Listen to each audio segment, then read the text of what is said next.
So he is.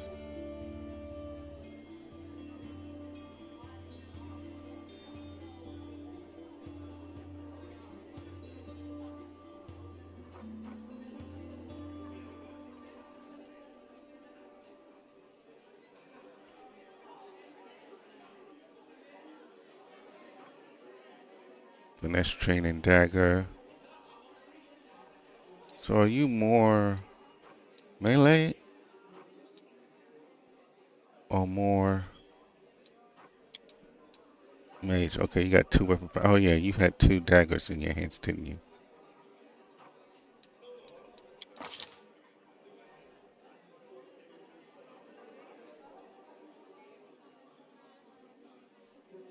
Okay. And I gave you that short sword, cloth Jessica. Okay. Yeah, you have some spells, but you're mainly a two-handed damage dealer, or two-weapon damage dealer. Dual weapon is what I'm looking for. Dual weapon damage dealer. Okay, we got some more equipment we could sell.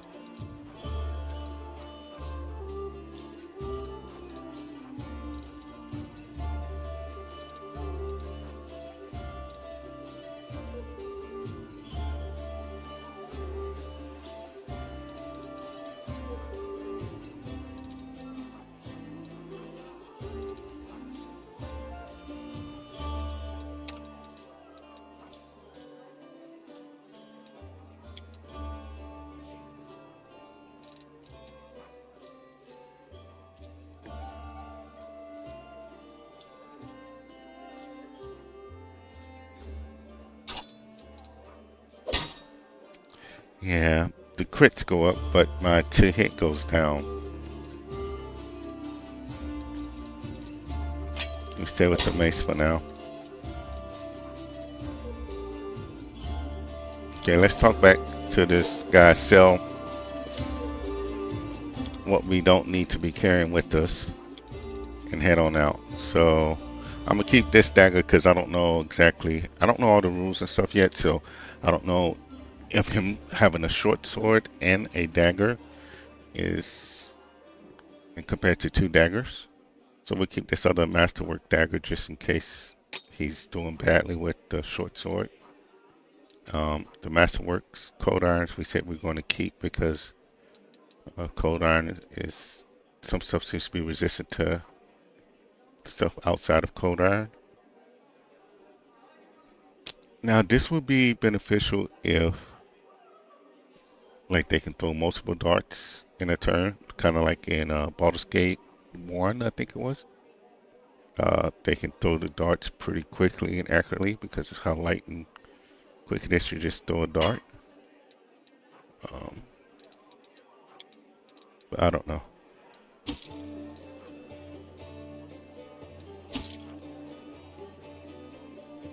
Wait, did he?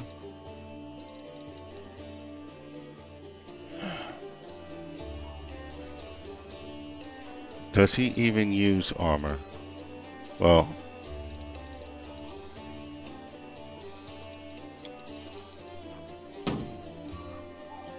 it's all medium armor, and it looks like from quick look, he couldn't wear any of that. So, okay, we'll sell all that. And what does our potions look like? It's got plenty of the light cure light ones. We got 3.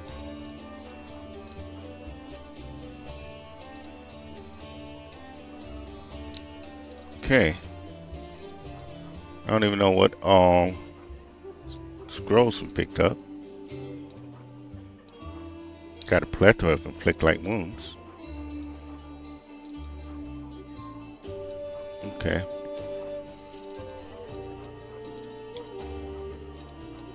Spicy pastry.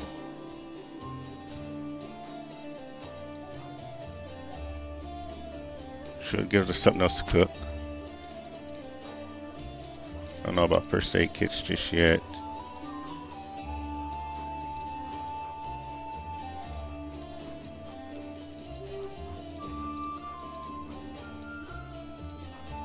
Is this stuff not?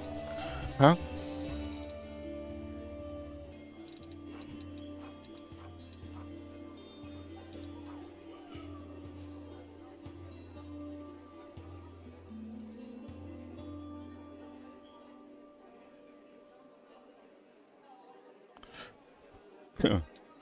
Okay. So you portray being a drunk with that mug.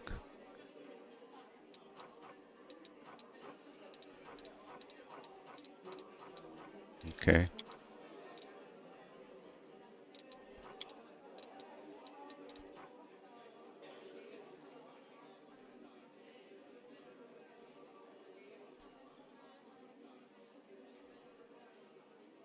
That's interesting. You could dig these to old girl, but that'd be most of our money right off the get go. So let's hold off on that for now. We get that. Do we have to use it like in copy recipe?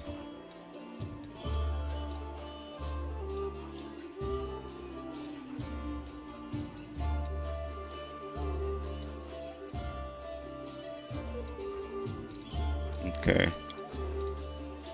Alright. You have found a new recipe, spicy pastry. You have found a new recipe. To learn it, right click on inventory. Yeah, I did that.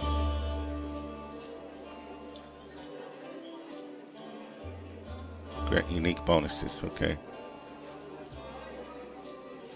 Alright, let's head out of Defender's Heart. Yeah, Defender's Heart is the name of this inn. I was trying to remember the name of it. So let's head on out and into Kenbaes. See what we got in store.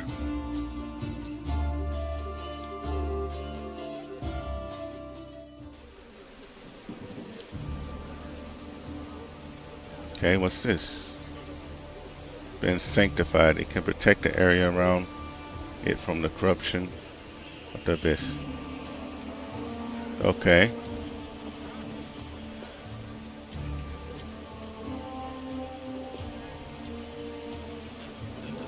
Okay.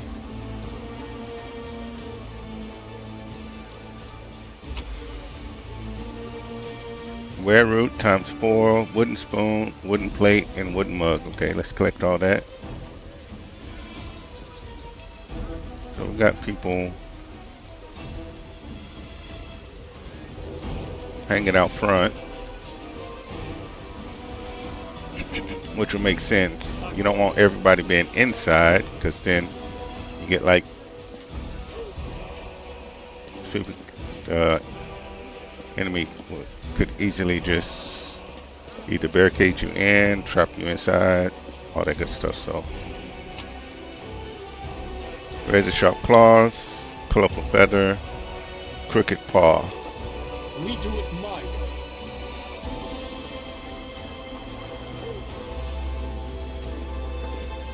Okay. Alright, let's go on down here then. Let's see what else we got around. If there's anybody else to talk to, anything else to pick up, you know, that type of stuff. I thought we were going straight out into the city. I didn't know we'd be heading out to this.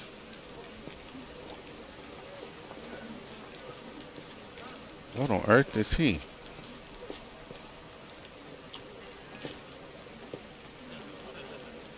What is that? It said, Commander, look at what we got here. Are you too mad? Whatever possessed you to steal the gem golem? We didn't steal nothing, Commander. We saw some looters dragging it down the street. Shanfield belongs to the treasure. The inn alone is worth more than a castle. It's going too fast. Drawing, see to it that no one lays so much as a finger on this golem or plucks out a single.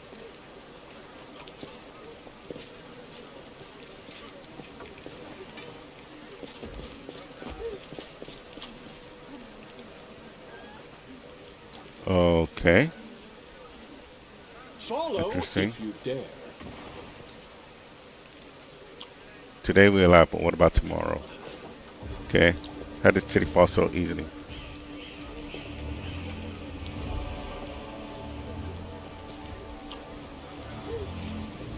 The bloody planet doing.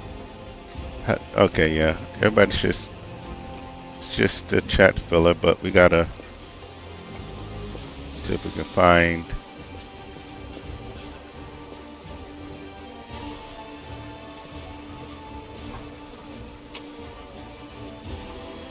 Okay, we got carved beads, coal, bottle of oil, sharp claw, and special hops. All right. Nothing else back that way.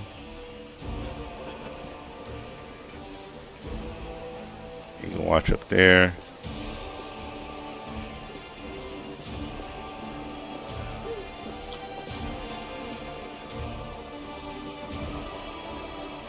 I'm still has some fight in it. We'll make those demons rule the day they came. Okay. Nope, nope, nope, nope. I don't want to go upstairs just yet. I want to check out as much as we can down here first.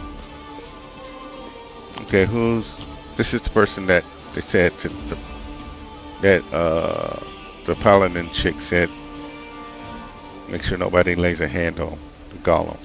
John Vaughn.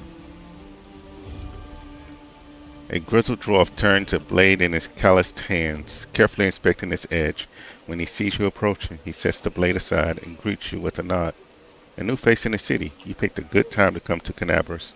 As you can see, we're in sore need of warriors. Do you know everyone in Kenbaes by sight? Well, not everyone, but I make it my business to know the people who might need my services. A blacksmith's work isn't just at the anvil, you know. Are you Stratton Bond's brother? Yep, where he goes, I go. That's how we've always done it. Even before the World Wound. I forge the armor, he goes into battle and breaks it, he brings it back to me, and I repair it and make it better than before. Everything's changed since then, of course, but that part has stayed the same. How was Stratton to blame for the fall of Dresden? I've told this story so many times already. Well, telling it one more time won't kill me. The blacksmith sighs. Dresden was built after the First Crusade, back when it seemed like victory was ours for the taking, and that the demon invasion would soon be at an end. The population of old supporters was thoroughly diminished, and many of them hoped to see their hard fighting repaid with a small plot of unclaimed land. Dresden was a fortress built on all our hopes and on Mendev's ambitions, though you're not supposed to say that out loud. What a city it was, Yonlun. You can't even imagine. It was built by the first engineers from the Five Kings Mountain. Queen Galfrey spared no expense. Dresden was meant to be the capital of the Crusade movement, a monument to its glory and a beacon of hope for all Galarian. Heroes were drawn there to seek fame and glory, and they came from all over. Taldor, Garond, Tianzai. I couldn't list them all. A relic known as the Sword of Valor was kept there, the banner that had been carried into battle by Iomade herself, back when she was still human. That banner protected the city and kept the demons from teleporting inside its walls. As long as the banner was in its place, Dresden was invisible, or so we thought. But then the world wound suddenly expanded. The demons launched a new onslaught, and folks started saying it was time to declare the Second Crusade. Dresden was inaccessible until one young officer was tempted by a beautiful woman. She convinced him that the banner shouldn't be hanging in the city, that its rightful place was on the battlefield. She whispered honeyed words about glory and valor, and convinced him that he could be a hero as great as Iomade herself. And the poor fool believed her. He rounded up some of his hot-headed friends and carried the banner outside the city gates on an unauthorized foyer. The demons slaughtered them within seconds, but for some reason the courageous ringleader was spared. A whole army teleported into Dresden. It was a bloodbath. John solemnly shakes his head. As you can guess, that officer was called Stratton Vaughn. And a woman turned out to be a demon. Not just any demon. It was Menago, that foul witch. She given us a lot of grief here in Kenbaes too. Just don't ask me what I was doing while my brother was off having tryst with that beast, and why I didn't save him from his own stupidity. The blacksmith gestures as if to ward off the inevitable reprobation. Who could have guessed it would end like this? I failed my brother, that's the truth. I blame myself every day, looking at his plight. So that's the story. Why do you have your forge here in the tavern yard? Wherever I am, that's where my forge is. A true master of any craft will always find the tools they need. I miss my old forge, of course. It's now just a pile of charred stone and metal, but I've still got my hands, and that means I can work. Show radiance to Joanne. Or Joanne? Joanne? Yeah, it looks like Joanne, not Joanne. Do you recognize this sword? Do I recognize it? Of course I do. I made this with my own hands. There's my brand, see? Dwarf carefully tacks the sword in his hands, glazing at it like a doting father. Oh, Yano, things have been tough without you. But at least we've still got your sword. That's something. Drone returns the sword to you. In battle, ordinary swords get blunted. They break. But sometimes a weapon can preserve. I don't even know how to explain it. I'm no authority on these things. But something like an echo of the deeds done with that weapon. Or more like the reflection of the wielder's soul. I don't know. I will say one thing. Take care of that sword. Yano may no longer be with us, but the demons will still remember why they need to turn tail and run when they see radiance. Ouch, the scabbard's all worn. We can't be having a fine sword like this being carried around in this tatty thing. I'll make you a new one if you like. If the city stands strong and we both survive, come see me again and I'll have it ready. No charge. Okay, show me your wares. Does he have a tower shield? Yes.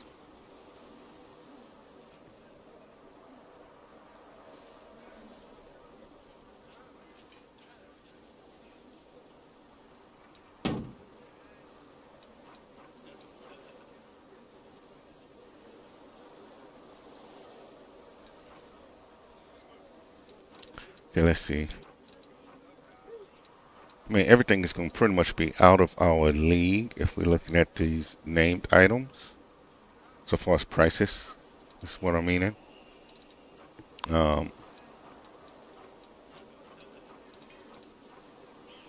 It's nice to be able to look and see what's there, but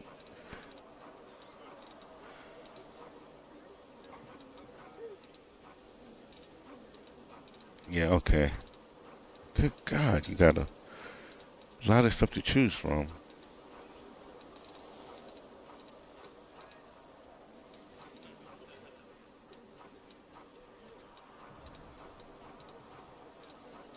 There is a lot of weapons to choose from.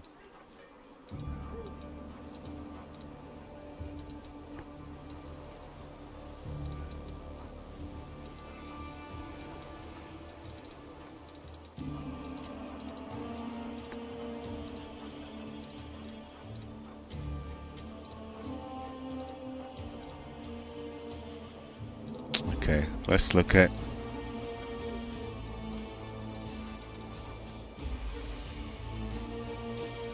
Is it okay? Oh, I was trying to see if there was any other helmets, but it's only that one helmet, and yeah, that's out of our league.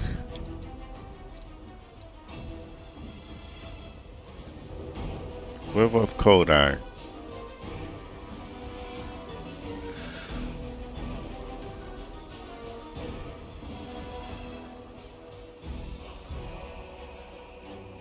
Do we get this?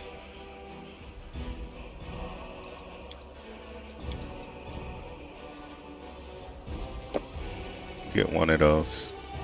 I don't know what it's going to be used for, but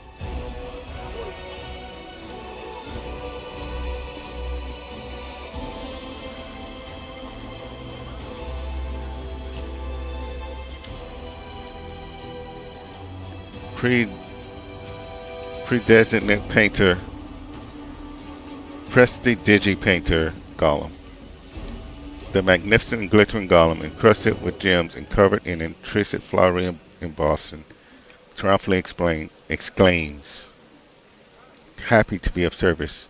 May Shellen brighten and vivify your day. What are you?" "I am a Prestidigipainter Golem.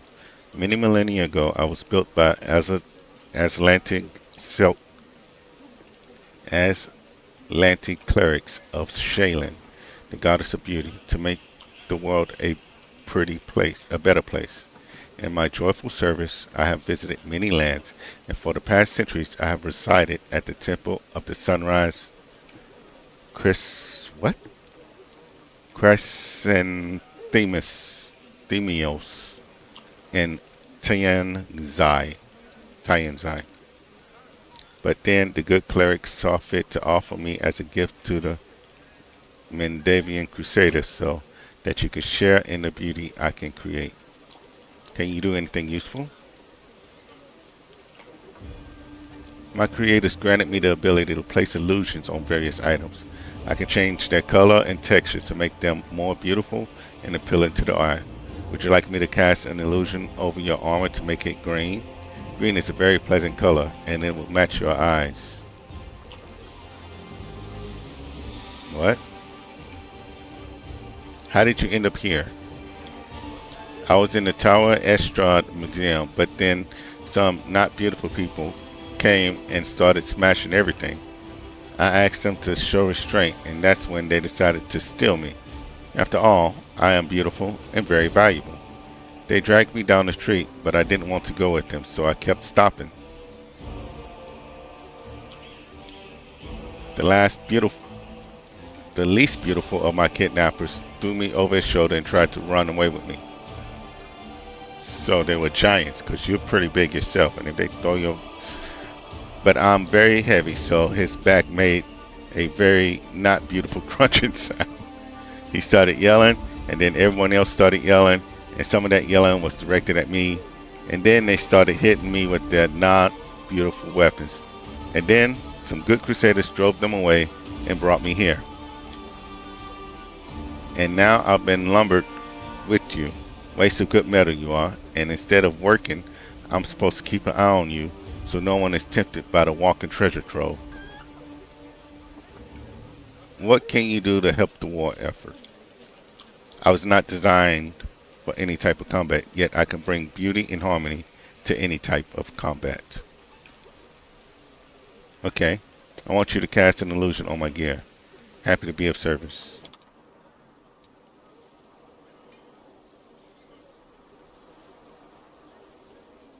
"Oh, it's just... No, I don't... No. I'll just stay with what we got. I don't need to be changing you up, changing up the look of my gear." Alright, we got a grinding stone times 2, carved urn, gold coins times 15, bottle of oil, and animal hide. So we got all that. Alright, let's go up on the rooftops now. I'm off. I heard the army's on its way here from Neresin, okay.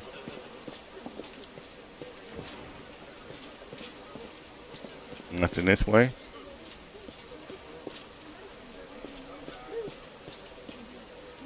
Y'all died, my whole troop. Oh, that sucks, man. Okay, I guess we'll go out this door up here.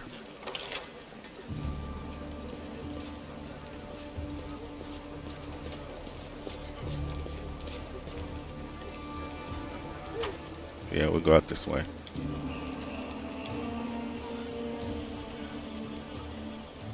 Bring our entire party with us. Among the curious sight, even for the distorted land of the world room. This descendant of... Okay. This is the global map of the city of Kenbaes. Okay, we use the WSDs to move around. Or we can click on it with the mouse. Okay,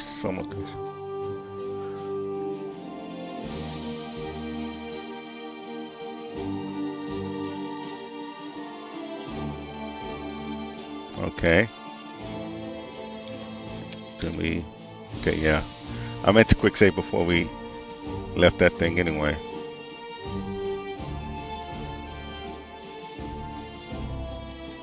Okay, if we go there.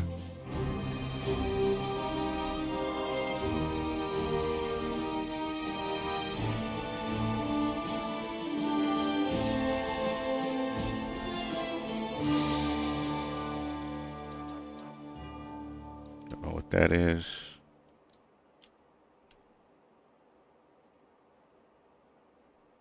Doesn't look like there's anything else, huh? Oh no, we got stuff down here, okay.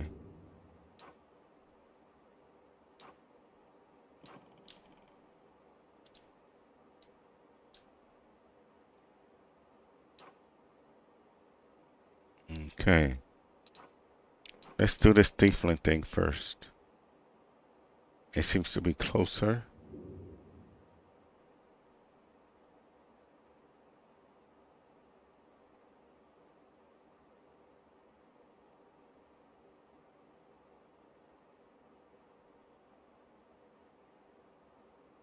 Yeah, let's take 1 hour. Okay.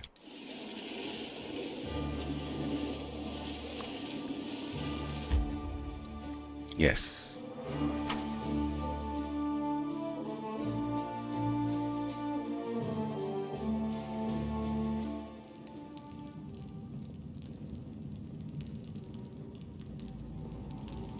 Okay. Let's do a quick save. I do what I must.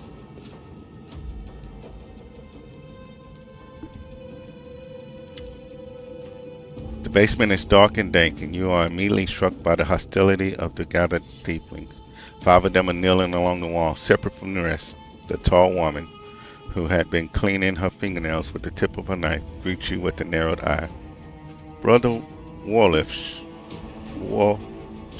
Woljif, you got my message then. Sorry, I couldn't swing by sooner, dear sister. Carisme. Carisme. Carisme. Carisme. It was just one thing after another. First, I was in shackles. Next, well, no, I was still in shackles, and I was being watched. And then the chief got me out, and I came here straight away. I knew you'd be waiting on me. Enough talking, or else we'll be here all night. So, we had a clear plan. We were going to wait for nightfall, slip into the shop, grab the goods, and leave. Even if the neighbors called the guard, there was time to get away. But what happened? That bitch Irabeth showed up almost right away. She knew we'd be there. Somebody betrayed us, and I have a good idea who it was. What do you have to say to that? Make it quick.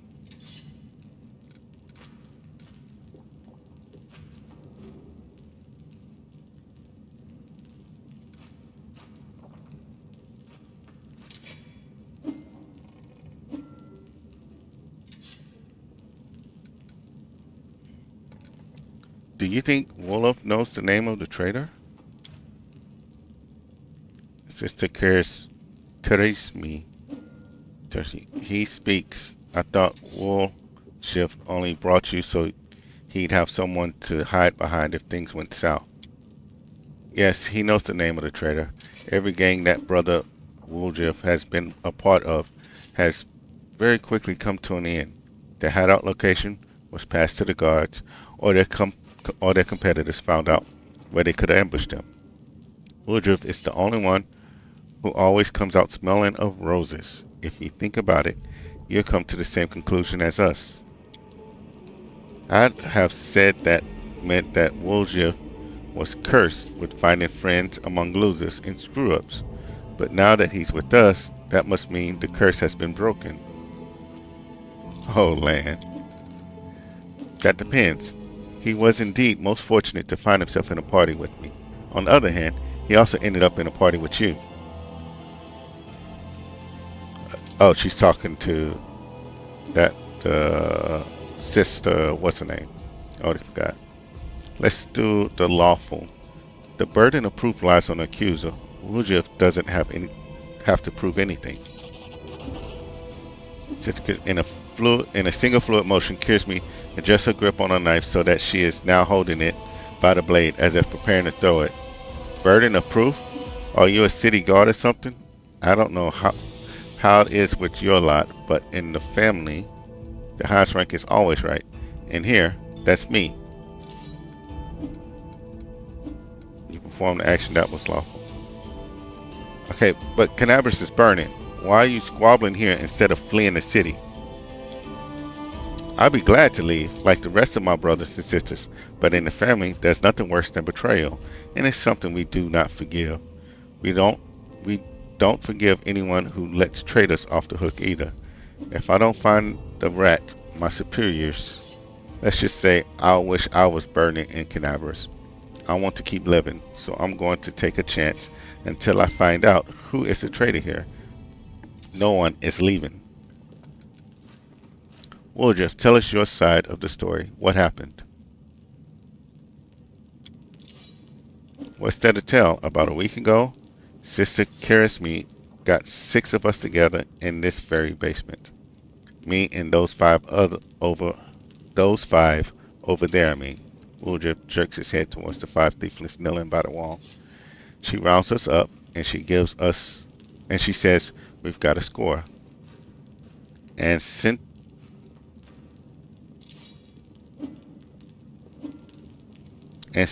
trees and wonders, the one place nobody's ever been able to hit, the place that's guarded by a golem. But now a powerful scroll that would knock out the golem just happened to come into our possession, along with the tip-off that the shop owner will be gone on a particular night. All 6 of us know a bit of magic, and we know that any enchanted junk will sell for a pretty penny, so we're in. And the most important thing was that none of us was to be hanging about the shop ahead of the job. No casing out the place, no calling attention to ourselves from either the golem or the master. This job was top secret. That's all true so far. Go on. We did everything right, with the locks and the golem. I picked the lock. I remember it clear as day. Sister Dalna was on lookout. Brother Melron had the scroll. Dolphy, Savi, and Varnier brought the sacks. We covered the windows and lit the torches. I remember scooping up rings and tossing them in a sack, and one right expensive one rolled away from me. I crawled under a table after it, and next thing I knew, Erebeth was there. Everybody scampered, but I was still under the table. Not my finest moment. I was going to wait it out, but then those blockheads were dragging me out by my tail and put me in shackles. They took all my rings off me, about 20,000 worth, and to add insult to injury, I never even found the last one. In the end, I got busted over nothing. So they caught you, poor thing, stripped you of your loot, and you didn't even manage to stash anything. Kirsme is pointedly polishing her knife. Where's the moon of the abyss, brother Woljif? What's the moon of the abyss?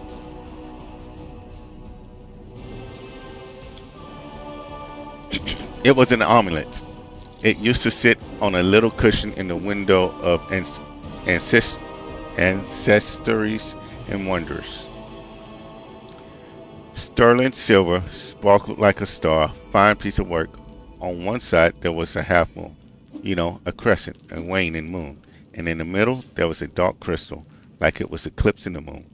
Old man Freleman was so proud of that amulet. He used to say, "I'll never sell it. It's the jewel of my collection."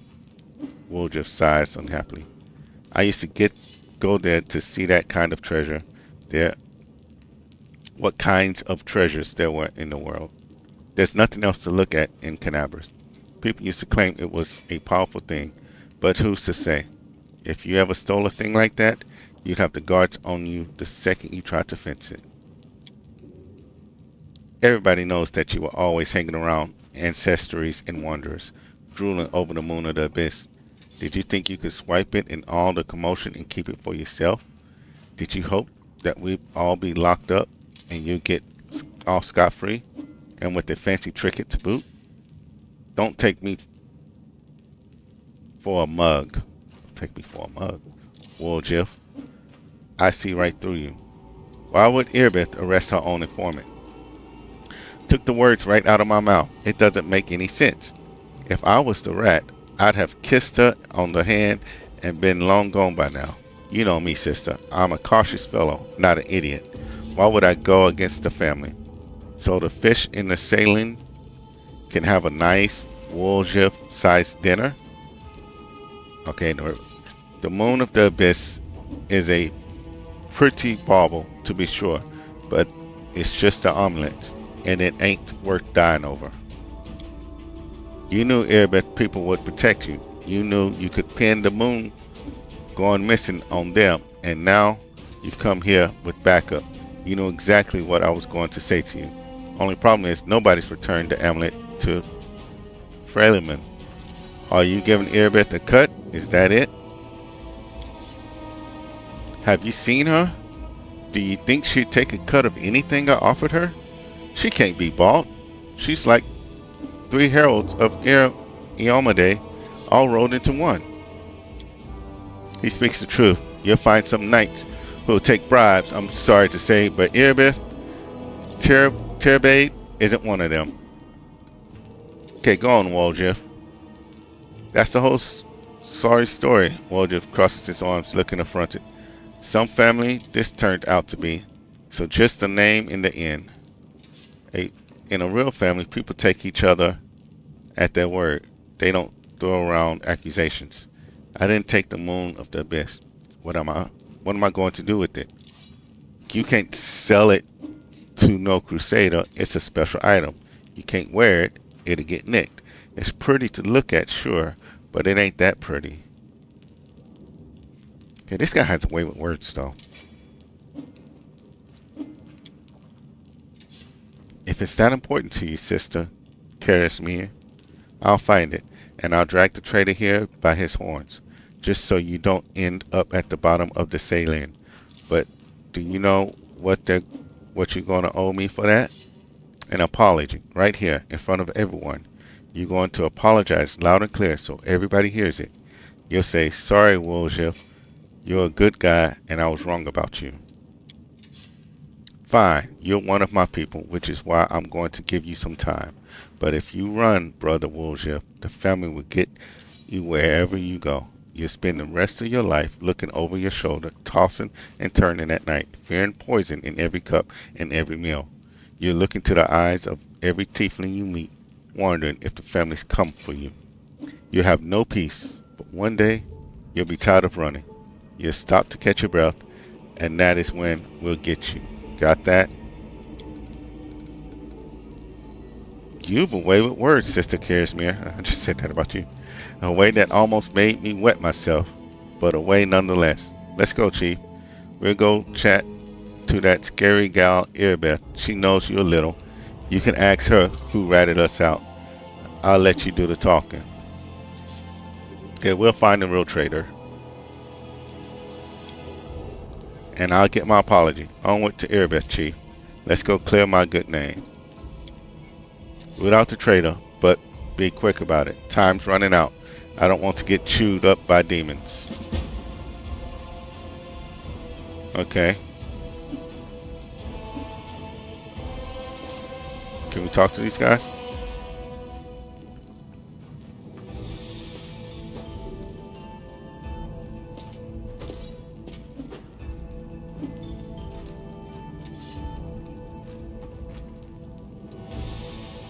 Okay, we got something over here.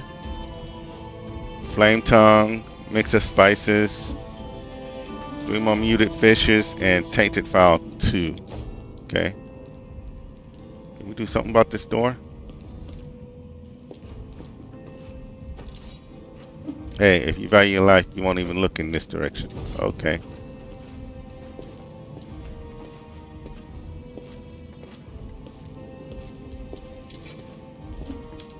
Okay, so they don't want us to touch that door, apparently. Okay, we got Shining Shell, Kukuri, 3 gold coins, lockpicker's kit, first aid kit, and purifying solution. Alright. Some wine, corn liquor.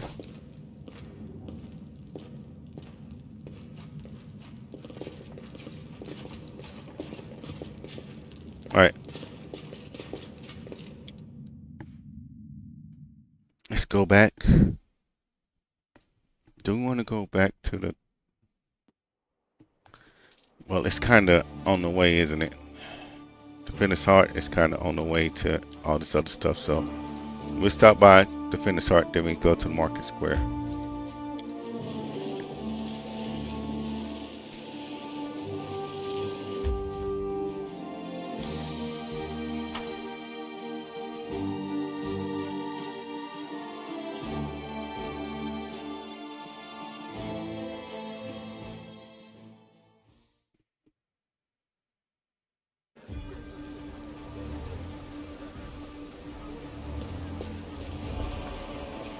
I'm gone.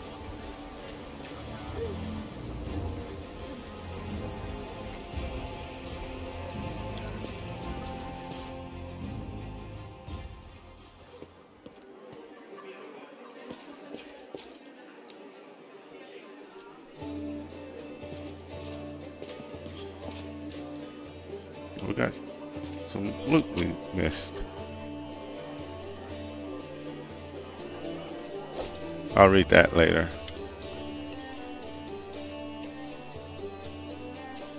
Any house city. There's a trade I'm trying to track down. Who is your informant among the thieflings?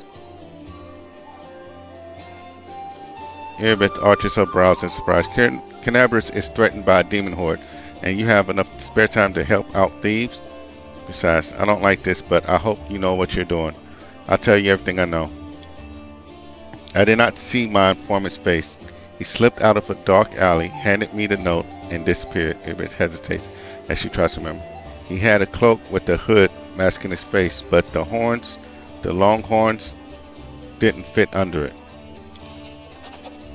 There should be a guardian golem and ancestries and wonders. The shop they tried to rob.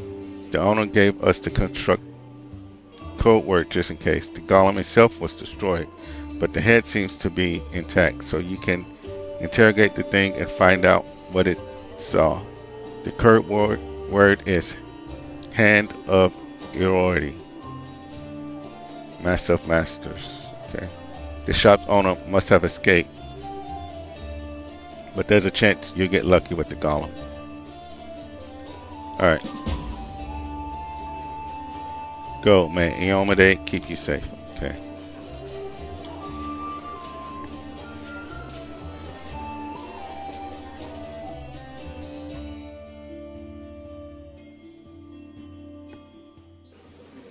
Let's take a quick look.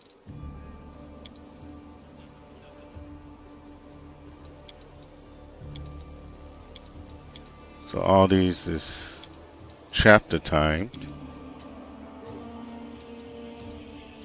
Interesting.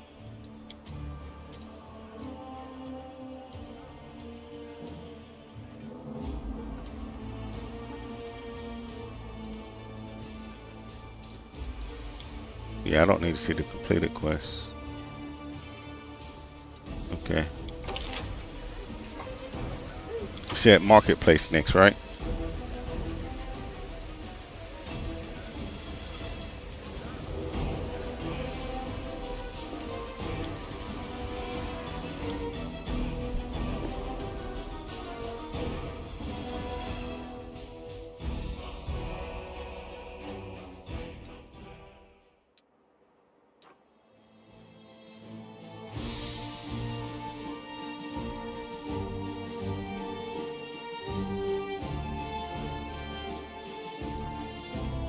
Let's go here. I know I said the marketplace, but this is still outside the city walls, it looks like.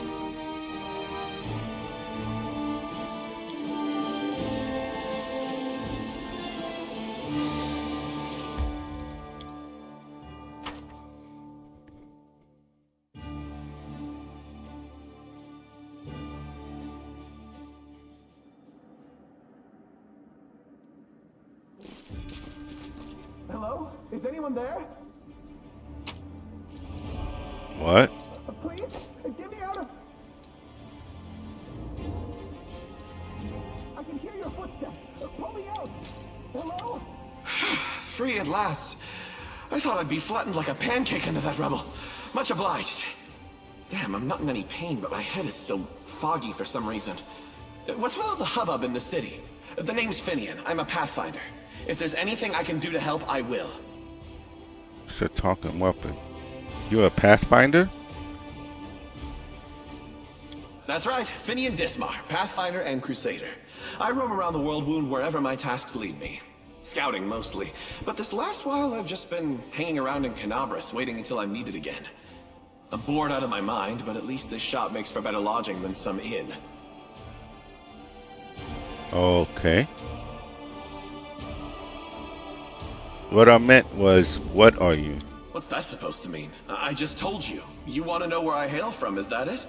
Well, I'm from around here, actually. We Kelets of the Star-Eye clan fled when the World Wound troubles began. But I couldn't stand by while the demons wreaked havoc, so I came back. Or did you mean to ask about my weapon of choice? My best weapon is every weapon. I'm a skilled and capable fellow, if I do say so myself. I can swing a sword and poke with a spear, but what I am best at is communing with the spirits. They call folks like me Phantom Blades. A Phantom Blade? What's that? It's like a spiritualist, but with a twist. It means that some spirit took a liking to me at some point, and it can turn into whatever weapon I need. Handy, eh? I don't need any whetstones or enchantments. Doesn't take up space either. Although, to be fair, it's not a barrel of laughs. The spirits that bestow this kind of power don't come from happy places, and they're not exactly bright-eyed and bushy-tailed. They usually appear after great battles that leave few survivors. Like the battle that just happened for Kenbaes? The city's under attack by the demons. Wait, what? The last thing I saw was some thieves breaking in here. And then the guards came, everyone was running around. After that, it's a bit of a blur. Right when things got intense, they dropped the cabinet on me. I couldn't even help the owner. I was just lying under the shelves like a dimwit until you came along. If there are demons in Kenbaes, we must do something about it. The city needs every blade it can get. Hey, do you mind taking me with you? I don't think I can handle this alone. And besides, the more the merrier. How did you end up in this shop? I've been waiting here so long I don't even remember anymore. Just sitting and waiting for any word from the Pathfinders, but it looks like everyone has forgotten about me. The shop owner is an old friend of the Pathfinders, so I've taken up residence here. Alright, I'll take you with me. I swear you won't regret it. I can do all sorts of things. Is there anything your party is missing? A sword, a spear, a bow? Just say the word. Okay. Finian the talking weapon. You now have a unique companion.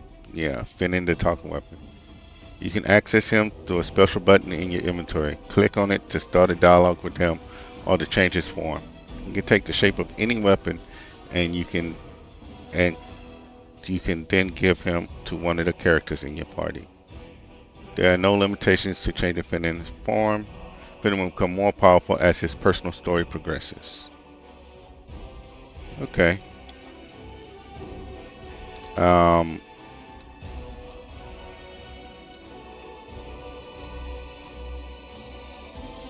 I am never wrong.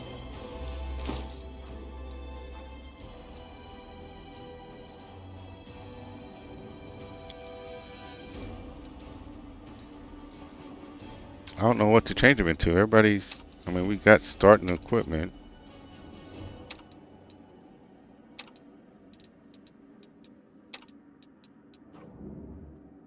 Maybe another short sword for him instead of the dagger.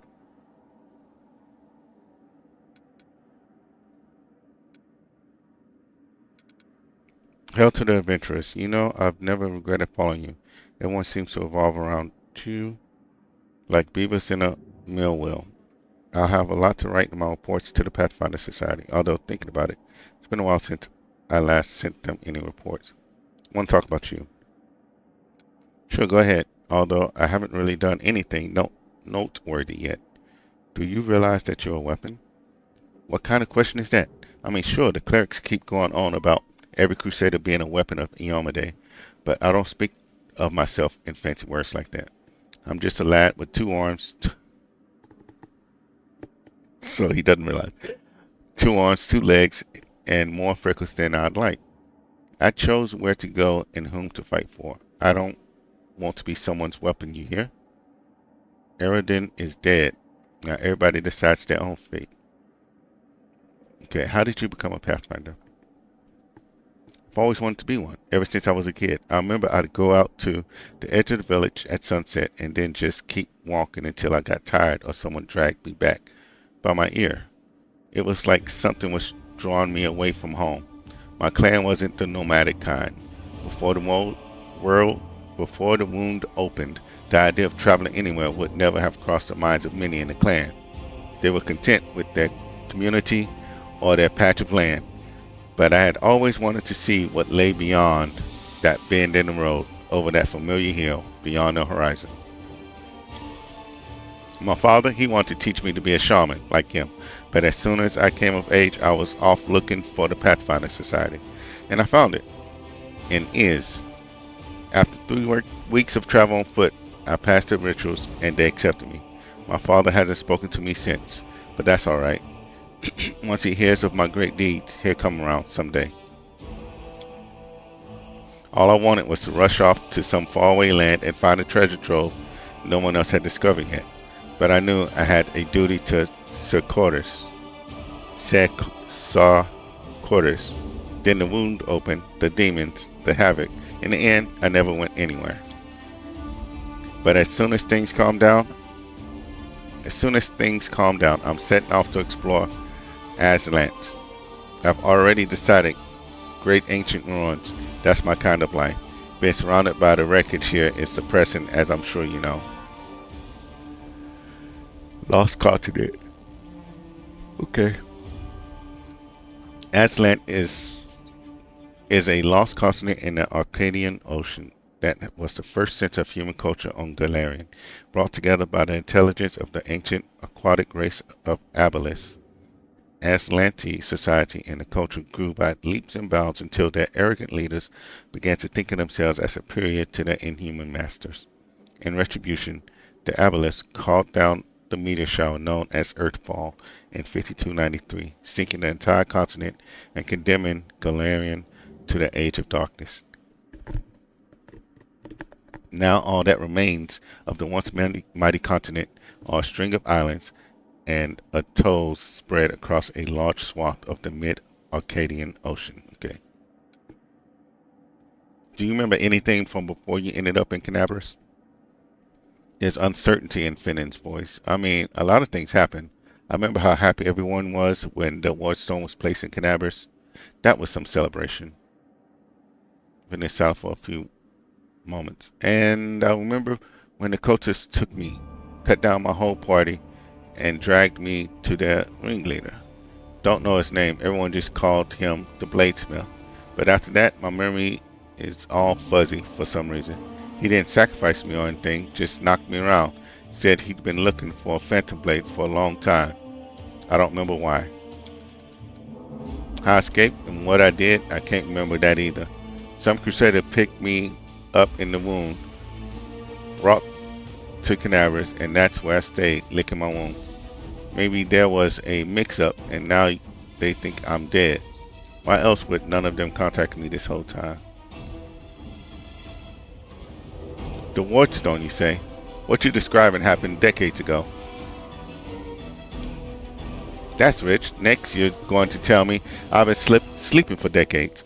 Last year, that was, well, maybe the year before last. I couldn't have been wandering the wound that long. I would have been either dead or an old geezer by now. Nah, quit messing with me. Finnan, you need to understand, you're not human anymore. Finnan boy sounds concerned. Hey, are you feeling alright? Maybe you need to have a lie down. I'm standing right in front of you. Poke me if you like. As humans as they come. Or do you think my travels have worn me down so much I've become an animal? Not happening. My folks taught me to stay human, always, no matter the circumstances. To remember who I am, and never to shame my ancestors. Are you still able to commune with spirits? Maybe I can, only they don't want to answer me. I'm still a spiritualist at Phantom Blade. My powers are within me, but I have this feeling that I'm separated from the spirit world by some kind of transparent wall. I keep knocking, but no one can hear me, I think. Finna force the truck. Guess all the bladesmith's torture did a number on me. He broke something inside. Yeah, he did. I want to talk about something else. Yeah, tell me about the Pathfinder Society. Oh, well, sometimes folks curse our name, calling us opportunists who just want to line our pockets, but that's only part of it. We're travelers, explorers, solvers of mysteries, and fighters of evil. I mean, good coin hasn't hurt anybody yet, but for folks like me, it's not what matters most. We're curious to see the world, play a part in everything, stick our nose everywhere. Getting into our circle isn't easy. First, you must prove that you can endure any place you're sent to, that you won't shy away or flee. That's why you'll never catch a long line of applicants outside of any society lodge. Every lodge has a venture captain, and if they approve your application, you're in. And there are many lodges all over the world, but the main one, the Grand Lodge, is located far away in Absalom. I've never been there myself, but I've heard a lot of stories about it and about the Decemvirate, Decemvirate that governs all Pathfinder affairs from there. That is all for now. I should get going. If you feel like chatting, I'm always here. Okay, but I thought that was how we switch them to...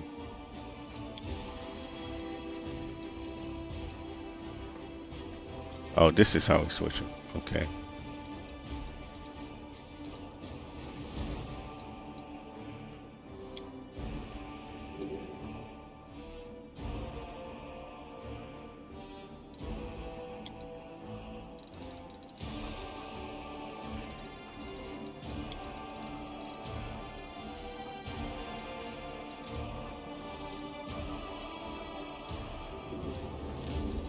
Did that not change him to a short sword to be used?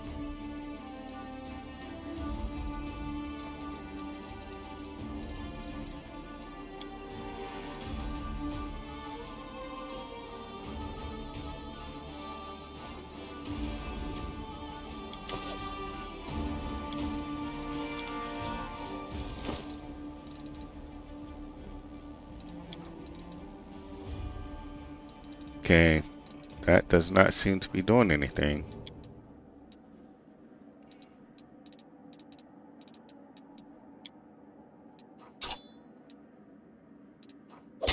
Ah, that's what we need to do. Okay.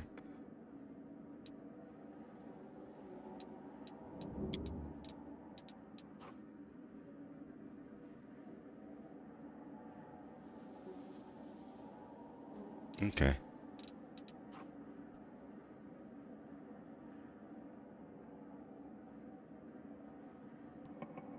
Wait.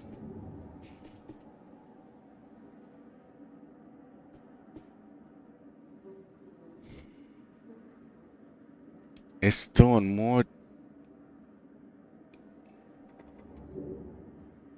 See, it's showing 2 to 7 damage when equipped, but the daggers are showing 6 to 9 damage when equipped.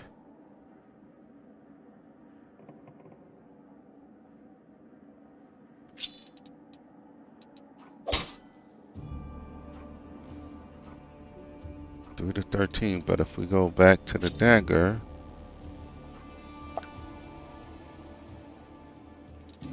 come on now.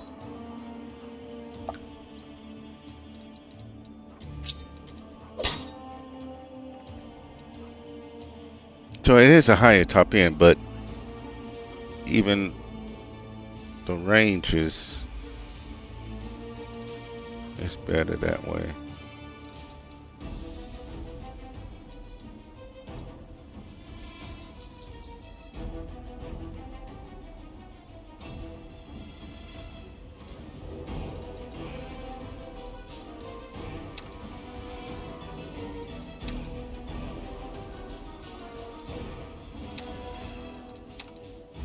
Ah, we'll hold off on that right now.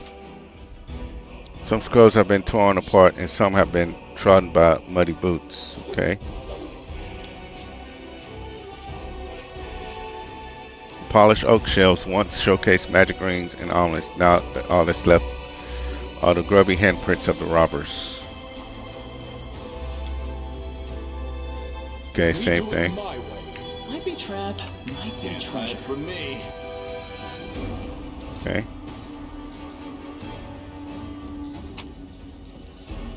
Gold ring. Okay.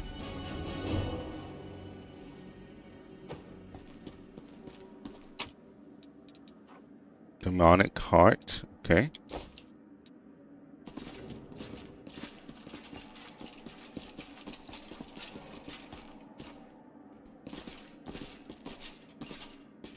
Take it that's the golem. So spiral shell.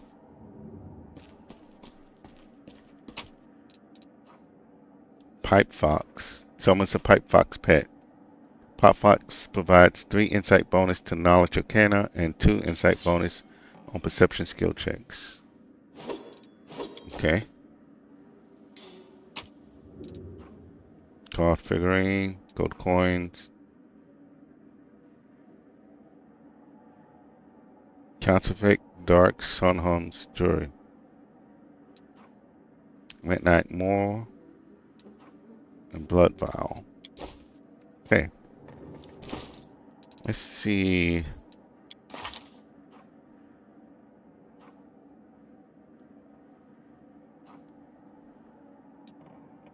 Knowledge arcana perception.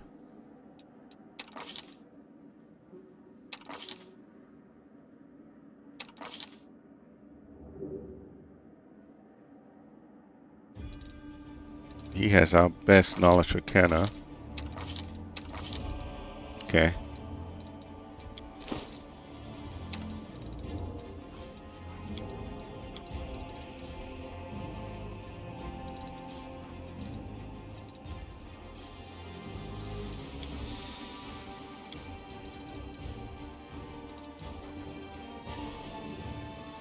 What does the little leaf mean?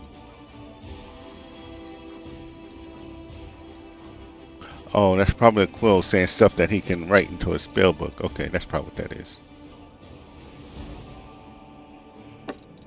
Let's give you that.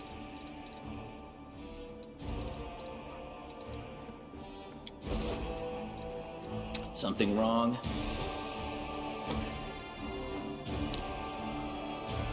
Let's go ahead and activate that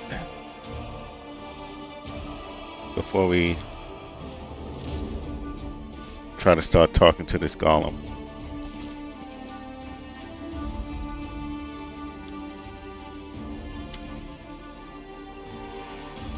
The formerly well-appointed shop now looks a sorry state.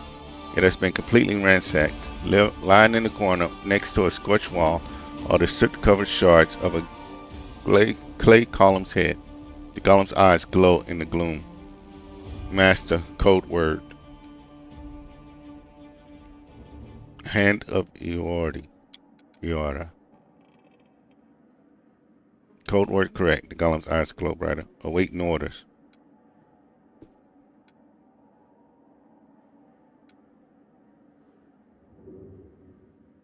Tell me about the suspicious people who came to the shop in the last week. The golem is silent for a moment. 56 individuals entered the shop. Human, female, old.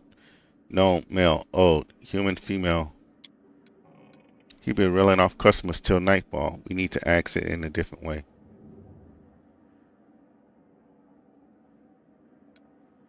Okay, we'll go. Where did you come from? Who created you? The golem was created at Garfin and Son address 3rd building on the right, Drulus Alley, Narrowswain, Mendel, model G504ENE, which stands for Experimental and Enhanced. For all inquiries, contact Mr. Garfin. Okay. Were any of the suspicious people tieflings? The golem is silent for a while. Tiefling, 3. 3 male. Tiefling, male, middle age. Tiefling, male, young. Tiefling, male, young. Describe the young male tiefling. Tiefling male, medium height, short horns, curling backwards, medium length tail, eye color yellow, hair color black. Special observation, annoyed master.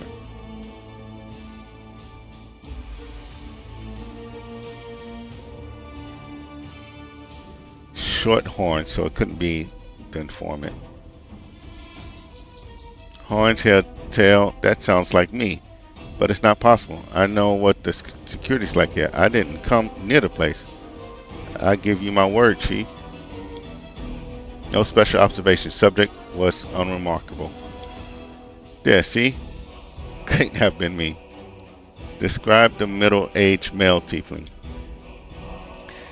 Tiefling male, medium height, long horns, medium length tail, eye color pale blue, skin color dark, special observation red hair. She said red hair too, right? Long horns and red hair. Ah, that's our trade. I bet your life on it. Karasmin drilled it into our heads that we wasn't to go hanging about the shop. Red hair, we've got a couple of gingers and plenty more who get it out of a bottle. So much for a special observation.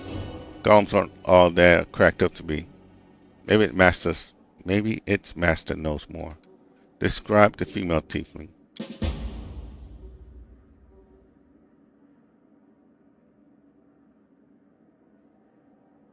Tiefling female, above average height. Hair long, pale. Tail not observed. Long horns. Eye color blue. Special observation scar on nose. Baldric with gold stitching. I don't know that one. A new arrival most likely. Gold stitching. Wouldn't mind getting to know her a little better. Okay. Enough. Golem is silent, waiting for an order. Where is your master? Felman Floralities. My master is in his hiding place. Revealing the location of the hiding place is prohibited. Prohibited.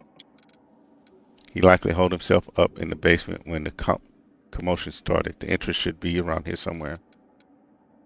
Where's the basement in this place? The basement is below me. I guard the basement. Leaving my post is prohibited. Found out everything I wanted to know.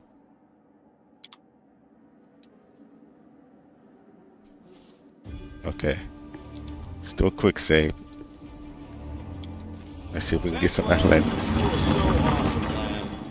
Yay, we survived it. Just going down to the basement.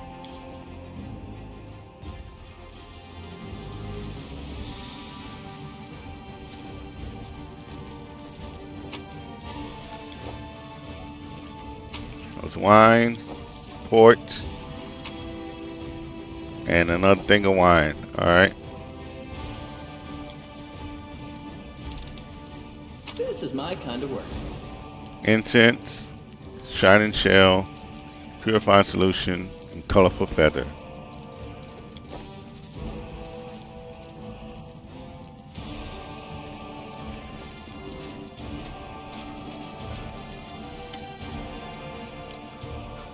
Felman Flotrice, the elderly gnome, so portly as to be nearly spherical, is curled up in the corner of the basement, shaking.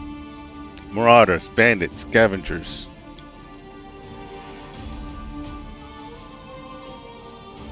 Yeah, makes sense. We're all of those things and much, much more. Before you report us to the authorities, mind if we have a chat? That was land. Please calm down. No one's going to rob you. No one peers at you. You do look better dressed than the local thieves and ragamuffins. You came here to tell me that the nightmare's over? No, it's not. You're here to steal my riches. Get back. Perform the good deed. The gnome notices Woljif, and his rounded face turns scarlet. You, Woljif, the dirty little sneaky thief. You've been sniffing around my shop for years. Finally worked up the courage to rob me, did you? Get out of here. You and your pals have taken everything already, I'm sure. Your gnome seems to settle slightly. My name's Philemon Frulatries. Hey, Big Bad Russian. I was the owner. Oh yeah, I was able to look into some settings, and my mic settings was hidden behind the program, and I messed with it. And I set it up all the way high, so I was going to see how this, because I wasn't supposed to stream tonight, but I was going to see at the end of this stream how it turned out. I was going to play it back and play the video back and see how it turned out. But he's saying I'm audible, so I'm guessing it's a good thing. I was the owner of this shop, but I'm not sure I can claim to be the owner of anything now. I hope there's at least something left of it.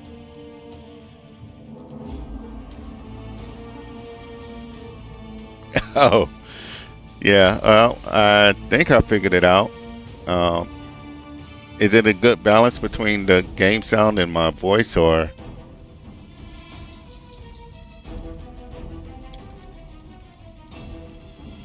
Oh, cool, cool. That's what I'm trying to aim for.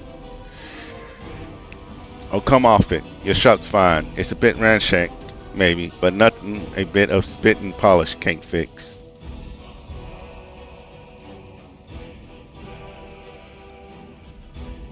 Where were you the night of the robbery? Do you think I robbed my own shop? I was here in the basement. I was told to make it look like I left. The watch was very keen to get their hands on those tieflings. They seem to be multiplying all over Golarion. So of course I did everything they said, and I've been stuck in this basement since then. The golem wouldn't move away from the doors, no matter how much I yelled at it. But then I thought that it was all to the good. Somebody came by after the guards and caused a ruckus upstairs, bellowing like mad, taking advantage of my absence. So somebody came after the robbery. Tell me about the tiefling that have visited ancestries and wonders recently. Why should I tell you anything about my customers? You're not from the city guard or the Eagle Watch. Chief, if he keeps digging his heels in, just say the word. I know how to loosen his tongue.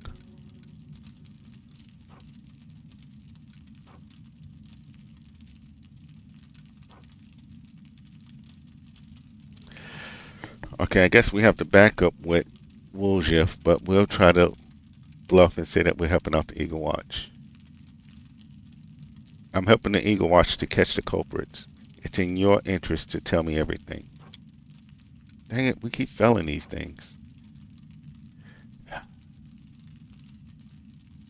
Cast a suspicious eye. Oh, is that so?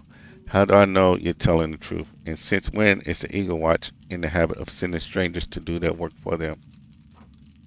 Okay, I guess we'll try to intimidate. Start talking or else. That succeeded. What did we roll that time? A 13. Okay. Family calls. All right. Just put that away. I'll tell you everything. Ask your questions if it's so important.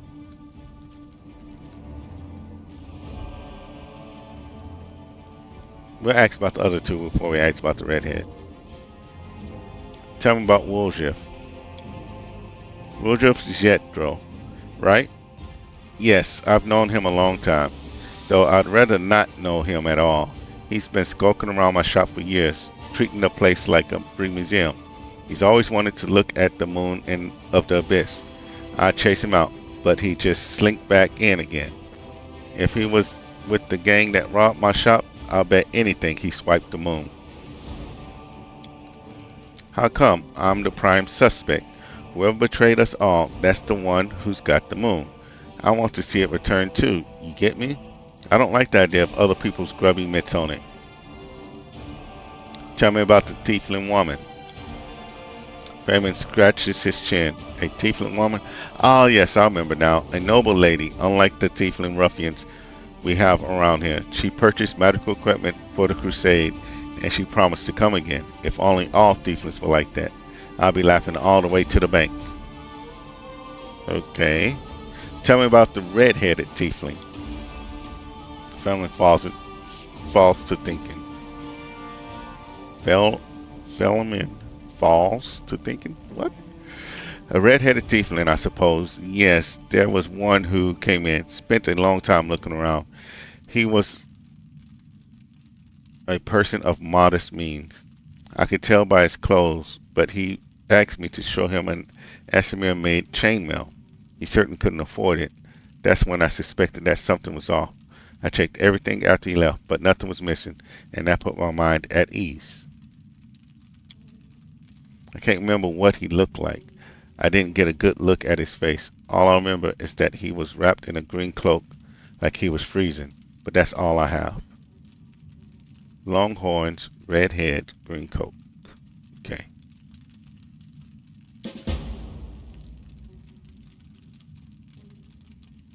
That's it. With that description, we'll surely sniff him out. Come on, Chief. Back to Sister Kirsamir we go to have a good long shifty at all my brothers and put all these clues together. Something tells me our traitor isn't going to wrinkle out of this one. I found out everything I wanted to know.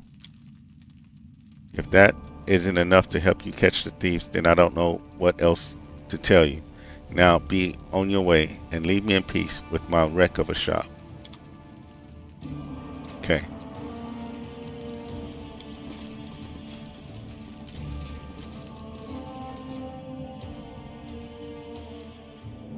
Too bad we can't tell him to come back to the tavern. Unique weapons and unique armor are previously displayed on these stands. It's unlikely their new owners even know their true value.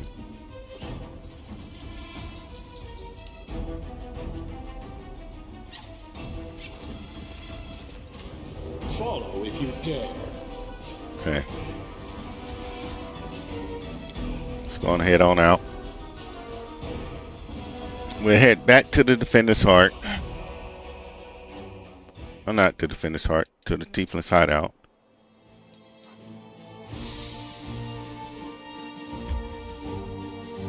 Take less than an hour, good. You failed to sneak past the enemies, prepare to fight. Okay.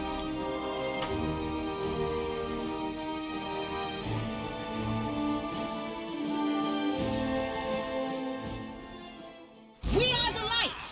They are the darkness. Modern Necromancer. Is that it? I feel like there should be more if we're being ambushed.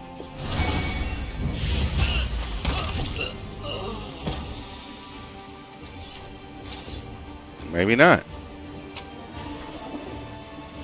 Scroll of Vanish and a light crossbow. Learning spells from scroll.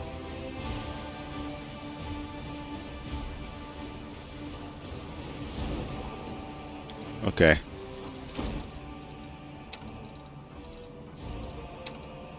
Yeah, okay, so she can't write any spells. She can't either because she's a paladin, but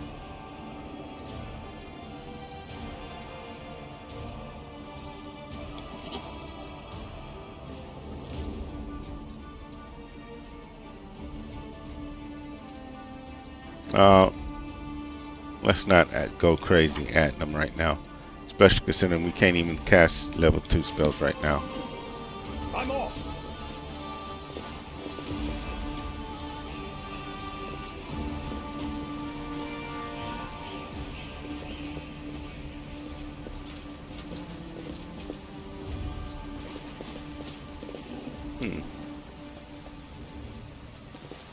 So there isn't any loot, it looks like.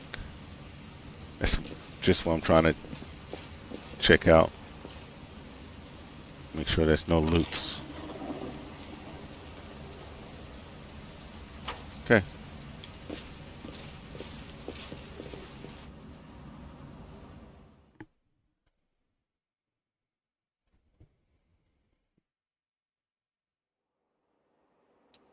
Alright, let's keep on going.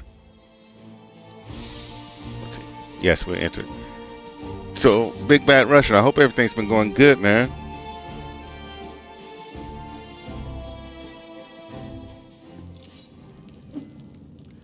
Alright, let's see.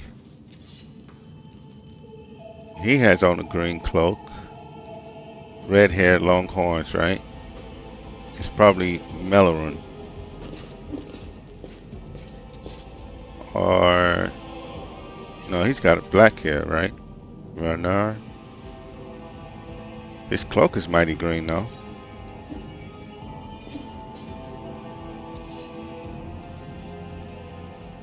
I do what I must. Alright, Sister Karismir.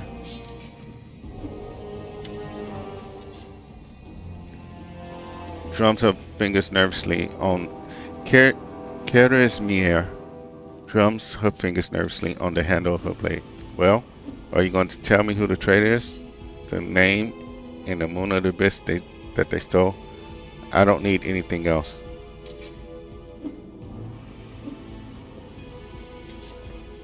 Take a good look at the suspects. The tieflings are tense and ready and reach for their weapons. The only redheads are Melorun and Dorothy. The dark-skinned tieflings are Veneer, Dorothy, and Melorun. Dorothy, Melorun, and Tarv have straight horns, but Tarv is a female. Only Bernard and Melorun have green cloaks.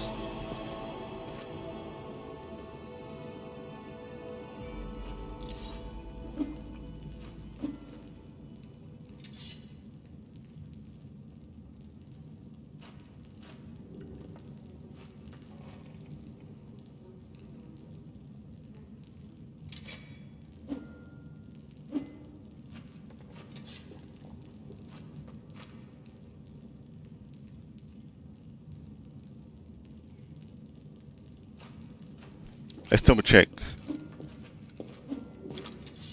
the journal.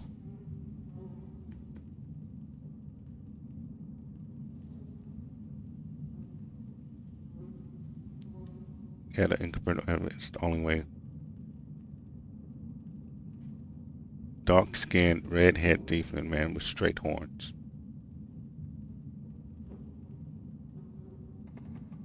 Okay. And the green cloak, okay.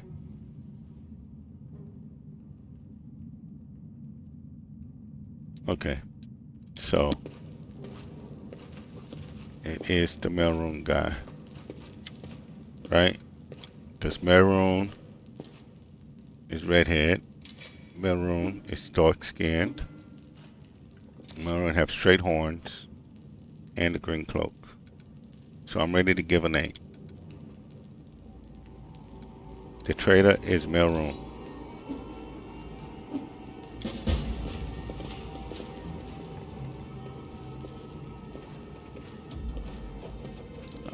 You'll pay for this, Vortel, and Heptus will get you in the end. Hepzamir.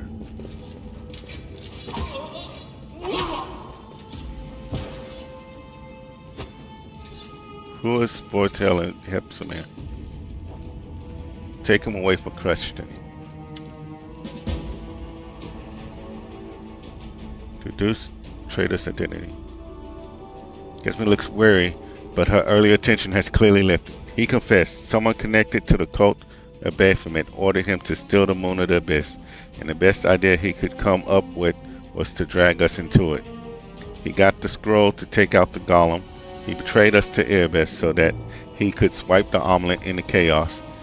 He thought we'd get nicked and he'd slink off to meet up with his customer. You've got the moon of the abyss? Let me look at it one more time. My whole life I've dreamt of holding it in my hands, if only for a second.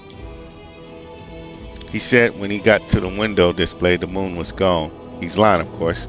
He had time to hand the moon off to the person who ordered it. Bloody cultist. I don't really give a toss. I'm just glad we got to the bottom of this. What are you going to do now? Clear out of this place. The sooner the better. The city's dying. I don't want to die with it.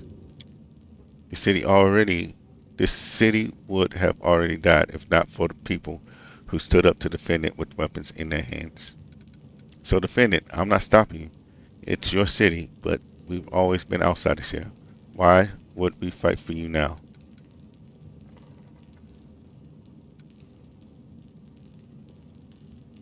Can I join the family? Bursting out laughing. That's all you want? You can have your pick of the non-tiefling gangs. You've no need to tread on our territory. The family is for tieflings only, no exception. Okay. What are you going to do to the traitor? Curry nonchalantly picks at her nails with her knife tip. He'll be sent to visit his distant relatives on their farm to think about what he did. Any more questions? I have to go. Good decision. I don't plan to hang around long either. Karis turns to leave. With her sister, Wodriff nervously bites his lip. His cheeks are flushed and his tail is swishing through the air. You forgot something. Oh. The apology. What now? You should be happy to be alive. An apology. You promised to apologize to me loudly in front of everyone. We're alone now, but I still want to hear it. Well? Ah, that. Kismet shrugs indifferently. So sorry, I suppose, for being wrong about you this time. Don't think that just because you didn't act like a jerk this one time that it cancels out the rest of your record. I know all about you. Till next time, Woolger. Yeah, let's do that. Was the most pathetic apology. We succeeded. Yay. Alright, fine. I'm sorry, Woolger. Let's part on good terms.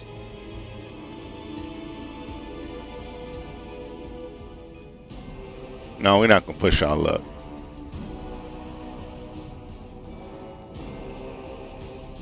Should we?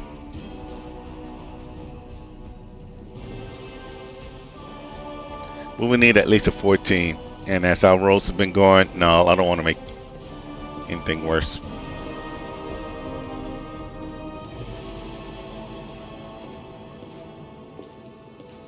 Woodruff watches her go, his tail relaxing. Better than nothing. Listen, Chief. When you got a spare minute, come see me. I have something I want to discuss with you. But for now, let's get out of here. I don't like sitting below ground when the buildings above are ready to crash down on our heads. Okay, let's see. Can we go to this door now? Did you think Kirsten would forget to lock a vault with a pile of money in it? You should be so lucky. If you want to clear the cobwebs out of them pockets of yours, you're going to have to try a bit harder. My tail is twitching. Must be a sign. Traps, traps, traps galore, huh? Might be trap, might be treasure. Pretty good, aren't I? Okay.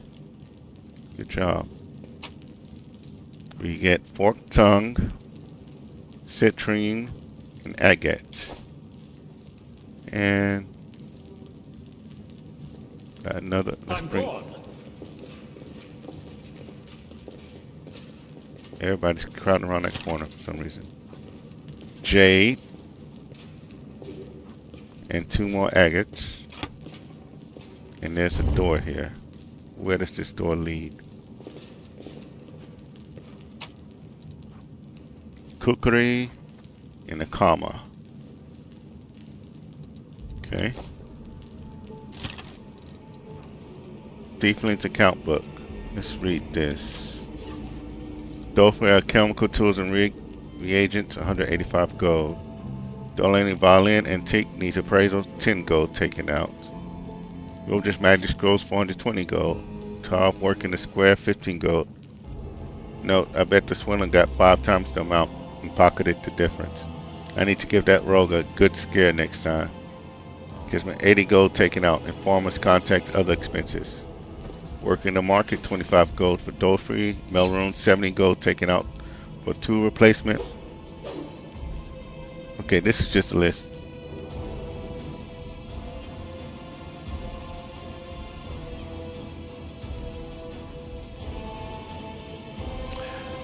Oh, so she's blamed him for taking out the money too.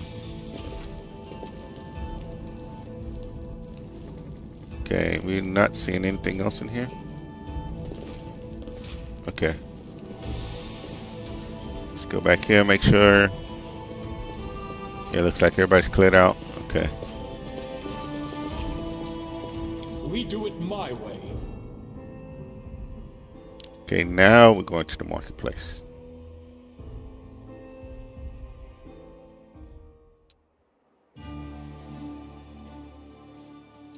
Market Square, not marketplace. 2 hours to get to the market square. Okay.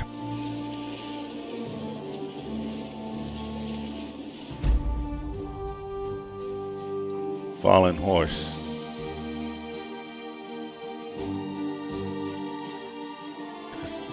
The bloody carcass of a strong steed with a broken leg is covered in mangled armor. The saddlebag is intact. You can procure some reagents for creating consumable items here. Never been to that location. Okay, let's go to the fallen horse.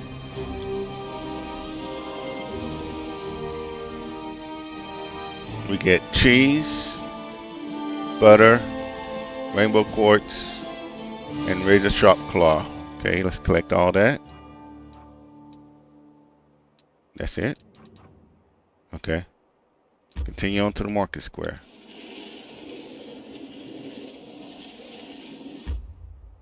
Yes, we're into that location.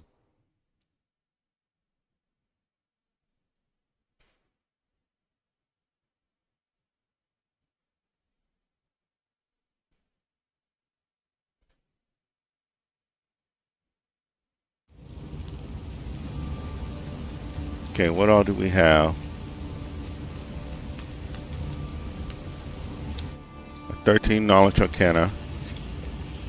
This is my kind of work. These enormous cracks appeared after a magically induced earthquake struck the land. We already knew that.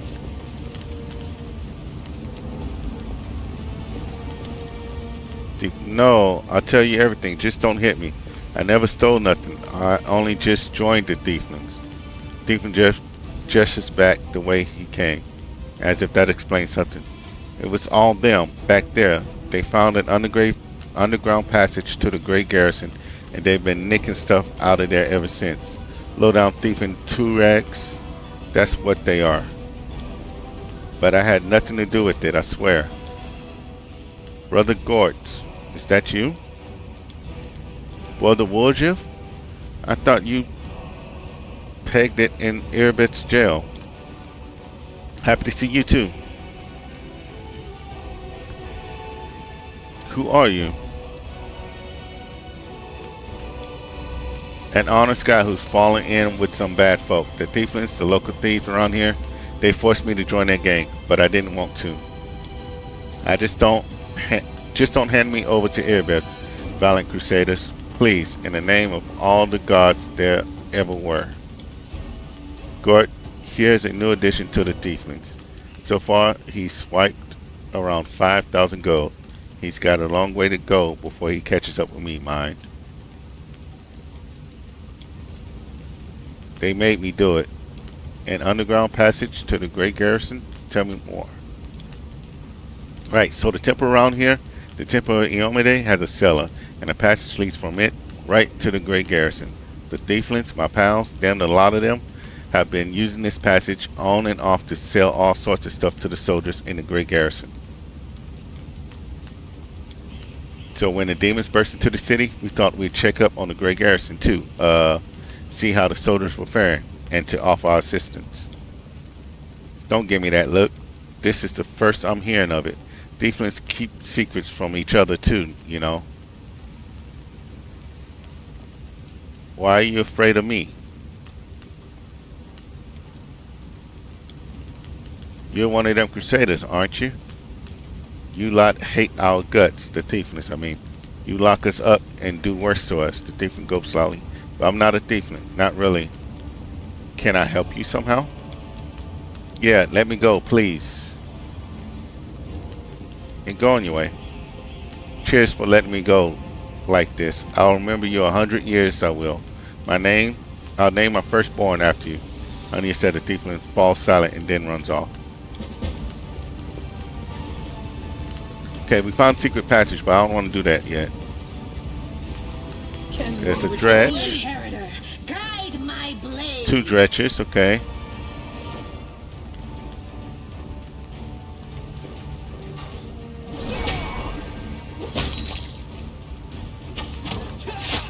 You know what? Let's talk about it. Yeah, we got the shield. But we bought the tower shield, didn't we?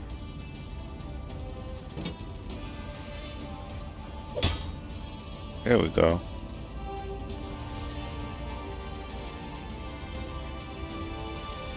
Okay.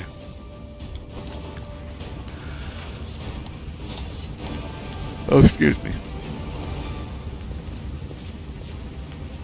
Okay. Critical hit. Your character has landed critical hit after having.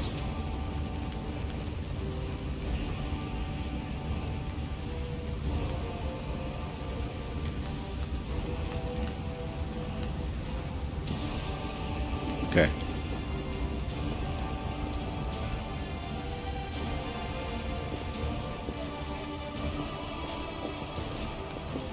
Follow if you dare. Okay.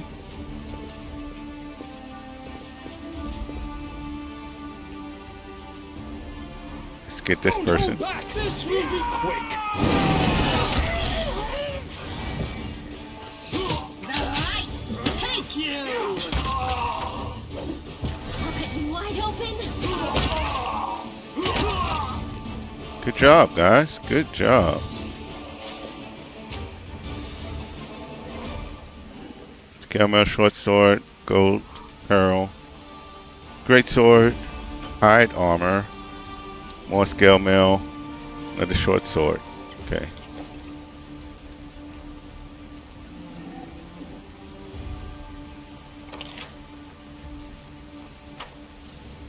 Let's go on down and get this stuff from him. Scroll of Ray of Sickening and a light crossbow. Okay.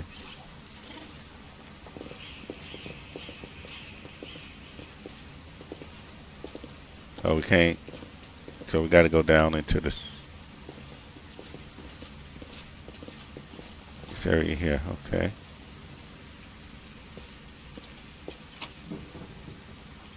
Wooden mug, wooden plate, 16 gold coins. Got more. Yeah, we try to go this way, see if we can find something else up there. Hush, rusty horseshoe, wooden plate, and 18 gold. Wooden mug, 2 gold coins, and rainbow quartz. That's a ladder, but no. Oh, that's the exit. Let's see if we can get this.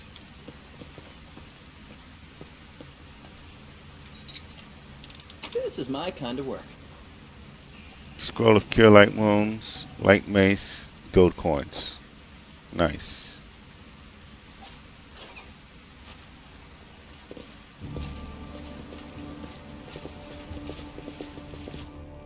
That's Crusader there. We'll talk to them in just a second.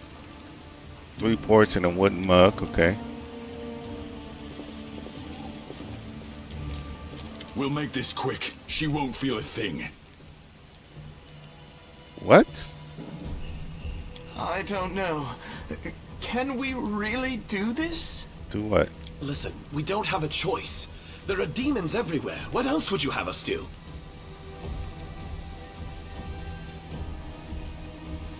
Yeah, I know. It's better for me.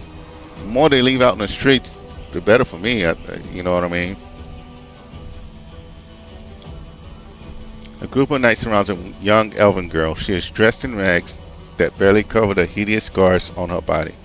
The beggar girl is on her knees, watching placidly as the people argue heatedly around her.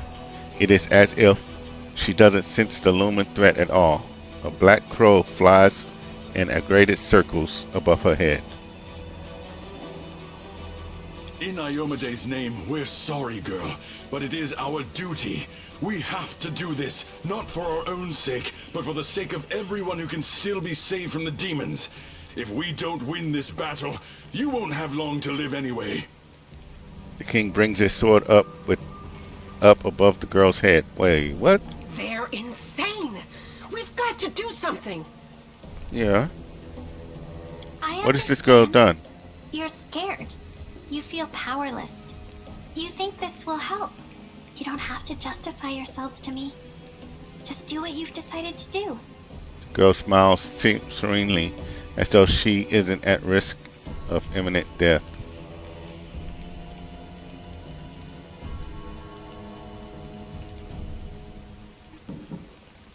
What's going on here?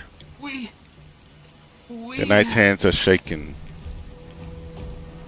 Our weapons barely scratch the demon's hides. We're sacrificing this girl to Iomade so we can consecrate our weapons with her innocent blood and gain the power to destroy the spawn of the abyss. So you're killing an innocent to help kill demons. Okay, weird. It's extreme, but we have no other choice. We have to defend this city somehow, or else we'll all perish, including her.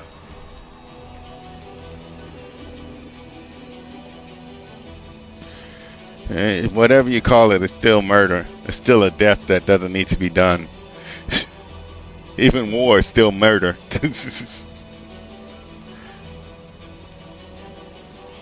And that's for me coming from ex-military. I understand that sometimes you have to kill. Trust me, I understand that. It's still murder. Killing is still murder. The teachings of Iomade directly prohibit the killing of innocents. The goddess will curse you for making this so-called sacrifice.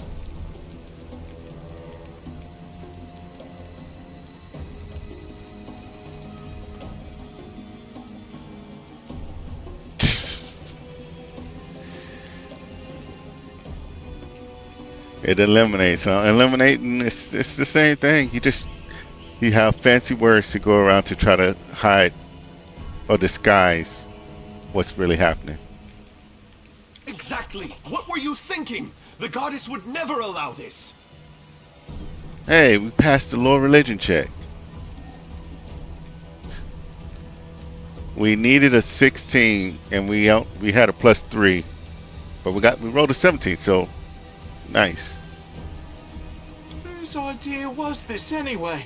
I think it was yours. Okay. My idea? I was against the whole thing right from the start. Who said we needed to make a sacrifice? Wasn't it you? You can't blame anyone else for that. Please don't fight. All of you are good people, defenders of the city. You just made a mistake. Please don't hurt them. Now she's asking us to not hurt them.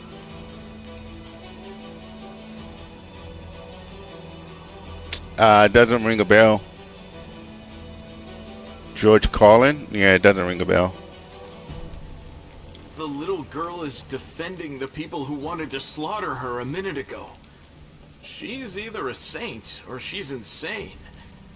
Maybe the two together. Hey, I know her. I see her all the time on the street. She's a couple of cards short of a full deck, if you know what I mean. Okay. Hi. Remember when we used to play together when we were little? But then you went and got all big. And I stayed the same for some reason. Okay, she's saying that to Woljif. Ember is her name. Okay. I played with you? Pull the other one. What? You did. We played tag and hide and seek. Then you and the bigger boys came up with the game where you all threw stones at me. You laughed so hard, it made me happy too. But then you grew up and went away to do grown-up things. Want to play with me now? She's still stuck in a child's mind? For the love of... Kenbaes is too damn small. Now he remembers. The thief turns away, covering his reddened face with his hand.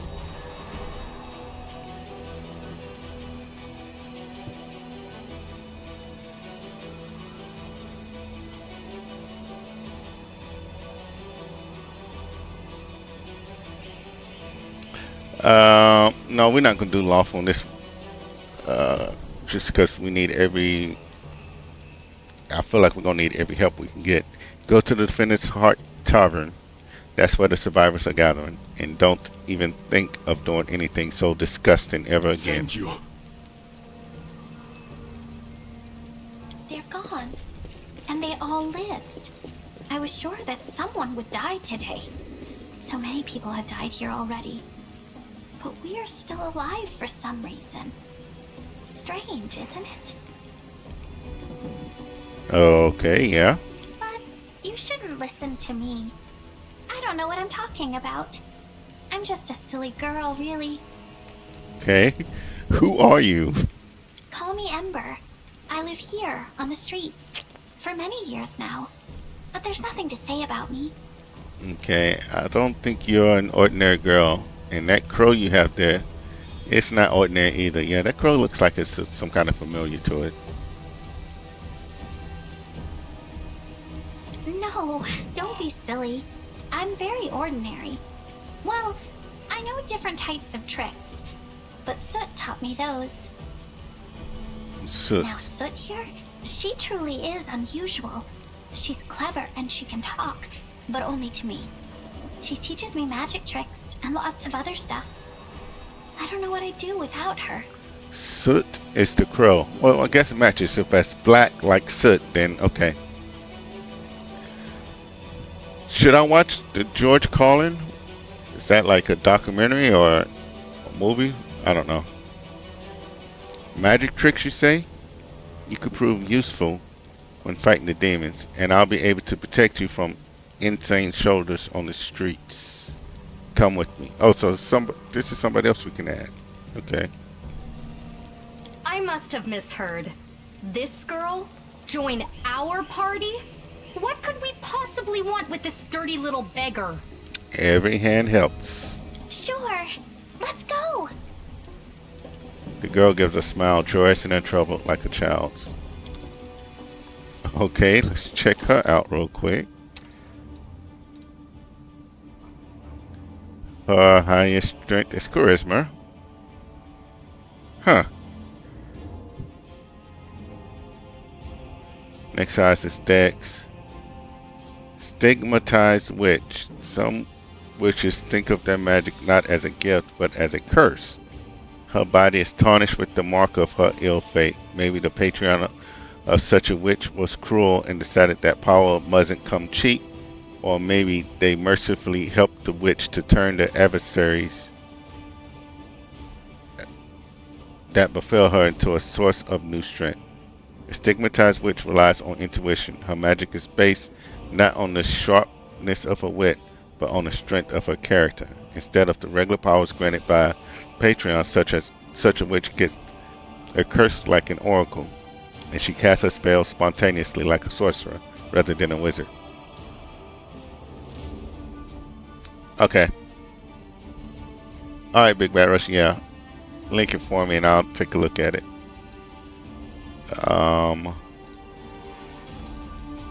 So you're somebody else that does not use armor.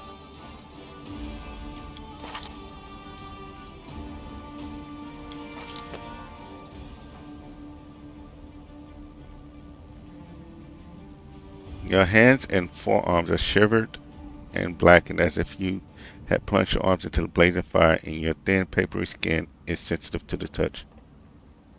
You take a -4 penalty on weapon attack rolls, but you add burning hands to your list of spells known. So yeah, we don't want her using weapons at all then. Okay.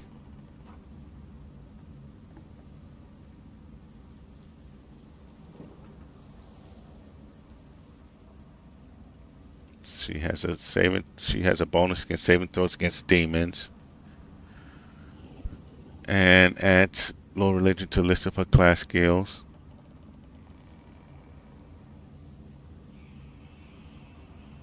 Okay.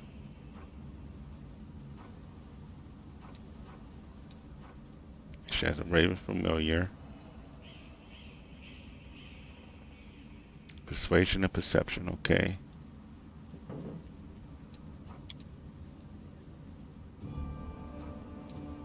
See, why does she even have point blank and precise shot if she has -4 penalty on weapon attack rolls. That's still going to be an attack roll. So her trying to use the crossbow is still going to be an attack roll.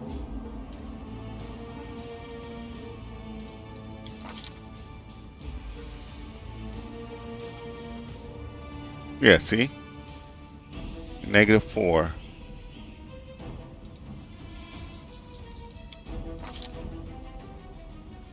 So we want her just casting spells all day, every day. Right? We'll make things right. So let's see, what are your cantrips? Okay, we give you design zap for right now to constantly do. Until we decide to have you. Okay, those are you're like a sorcerer, so you, okay. There we go.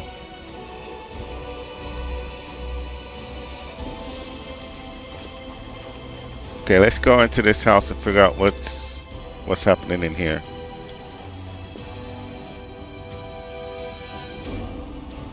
You can handle them, right?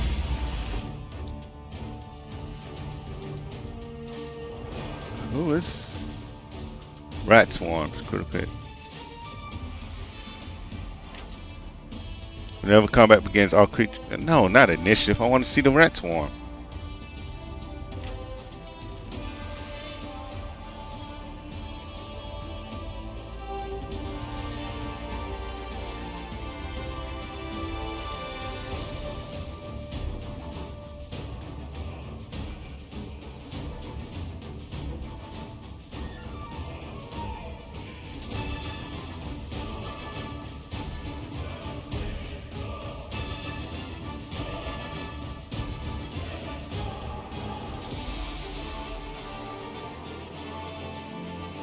Okay. This is about to get nasty.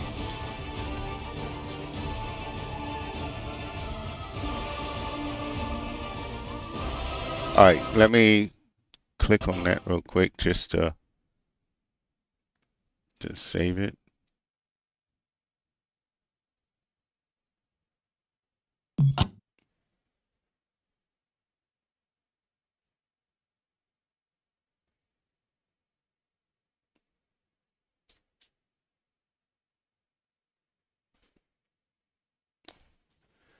Okay, would you stop? There we go. There we go. Alright, so we're back. This is going to get ugly. Who's this? Oh, that's me. Okay.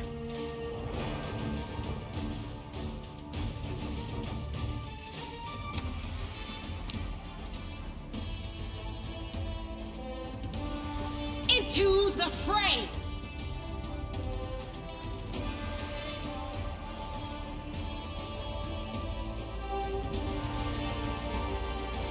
Let's pull you away.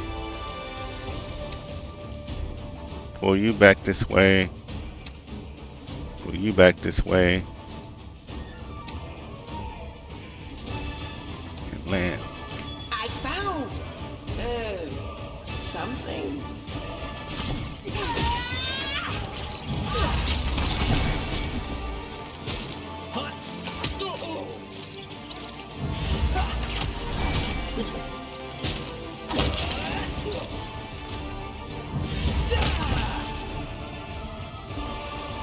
Okay.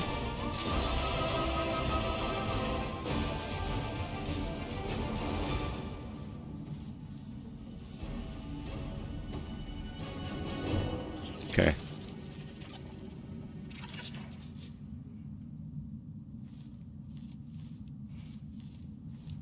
Let's see. How do we get to disarm these traps? Okay. My tail You- is restless. Go ahead and give yourself mage armor.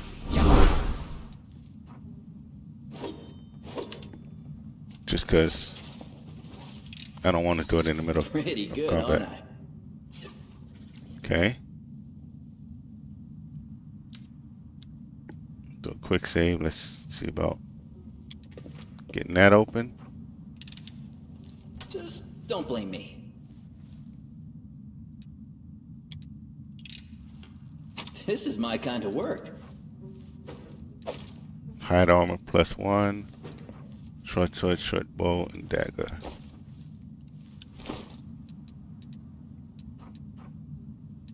Not you.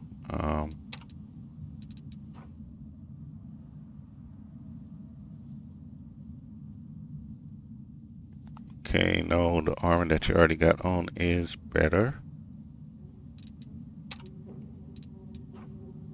And yeah, both of y'all already got.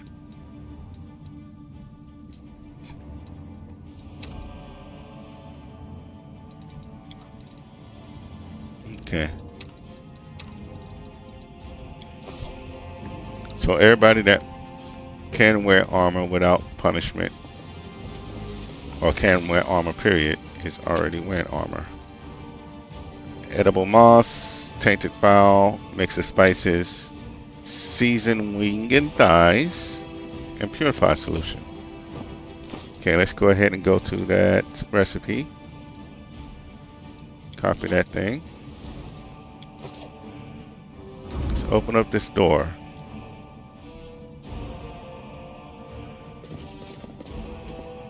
What the?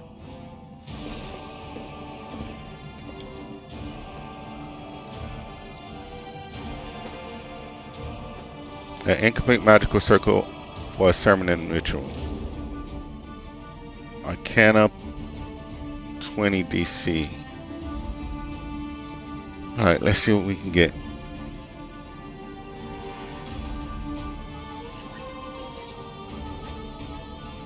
Wait, let's see. What do we get? Diamond dust, decorated scabbard, gold coins, incense. What are they summoning? I think I did it.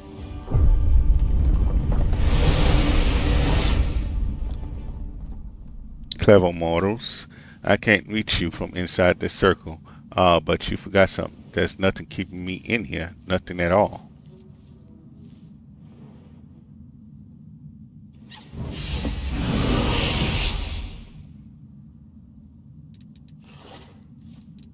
What just happened? I don't know for sure if that was a demon. I'm trying to stay open-minded instead of thinking that summoning circles are always demonic in nature. I mean, even though it is hidden, it was hidden back here, but maybe it was summoning from some other plane, like a different being. I don't know. Varrock. That's gonna probably come back and bite us in the butt, isn't it? Probably should have just destroyed the summoning circle. Alright, let's see. Where's the map? Okay.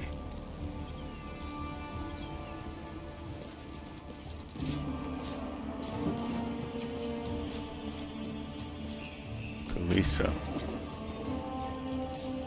Okay, there's a Kalisa up there, so let's see what we can do to get to her.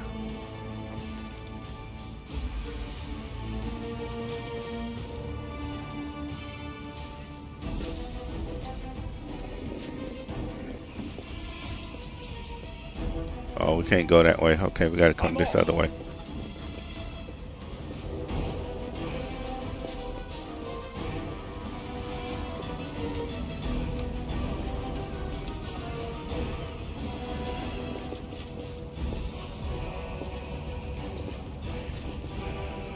Can we not get through this way either? What I must. Come on now. Cover me, all right? Do not fear. Do not waver.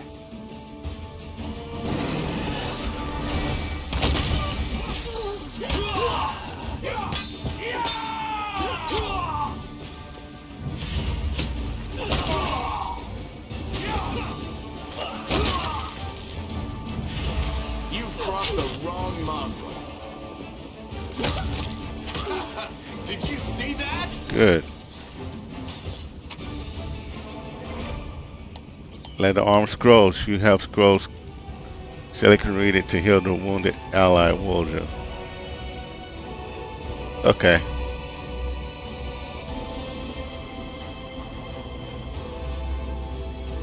Hide armor, great sword, gold coins, copper coins, deposit longbow, leather armor, scale mail, and short sword. Okay. Leather armor and another long bar. So regular armor and equipment, pretty much. Rely on me. Let's have Sailor heal old boy. She got lay on hands too, though, too. So we might not need to. What is the scroll?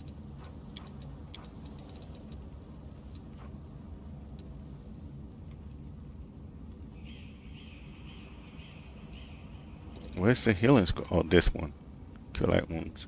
But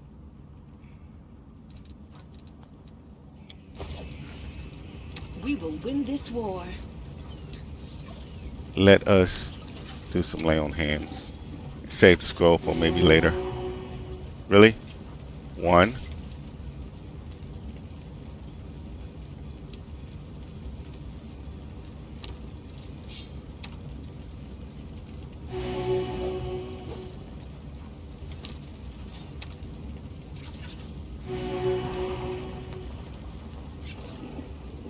Okay.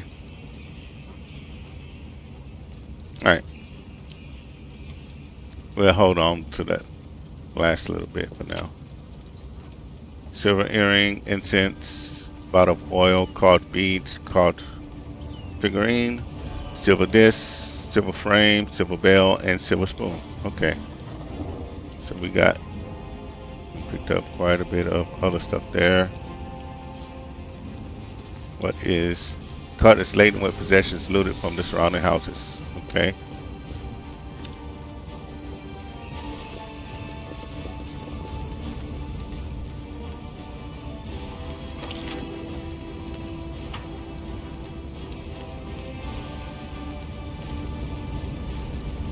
Right there.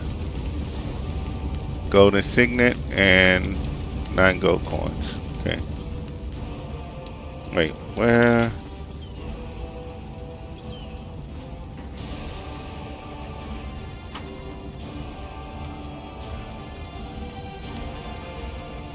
Let's continue going this way for now. Ah, a test of my abilities.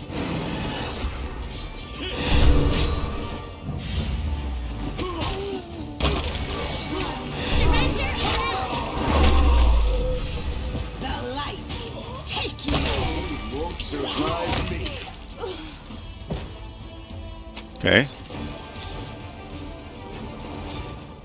Look like more normal equipment. Oh, we get scroll of fire belly and scroll of inflict moderate wounds. And yeah, everything else medium encumbrance. Okay. Figurine, coal, and gold coins. Okay. What is? Didn't we see Kalisa? Okay. Somebody said they were hunting this person. Oh, the elf. Elf hunched up next to you is clutching a small but deep puncture wound. Her appearance is quite remarkable. Her skin is blacker than any Gorondi's. Her teeth is fanged, and her hair is as gray as a crone's. Her crimson eyes glare at you with a gleam of malice. What are you looking at, soldier? Like what you see? Like what you see? Let's try to take a closer look. It appears that this woman is a drow. Her race is also known as dark or cavern elves. They are rarely seen on the surface, so it is surprising to encounter her here. Who are you? Giving you a scrutinizing look, she says harshly, "There's no point in you knowing, soldier. Trust me, the answer would only bring you misfortune, and it still wouldn't be of any use to you. I'm a wanderer you won't ever meet again." "Who wounded you?" She responded with a razor-sharp smile. "Haven't you noticed? The city is burning. There's a battle going on. I was wounded by a cultist." Amber is looking her over thoughtfully. Her wounds are so strange, not at all like mine. They burned me from the outside, but you were burned from within. I think it hurt, didn't it? Unperturbed by her cold silence, Amber continues. "Yes, I can see that it hurt. I'm sorry that happened to you." "What?" "You're a drow, aren't you?"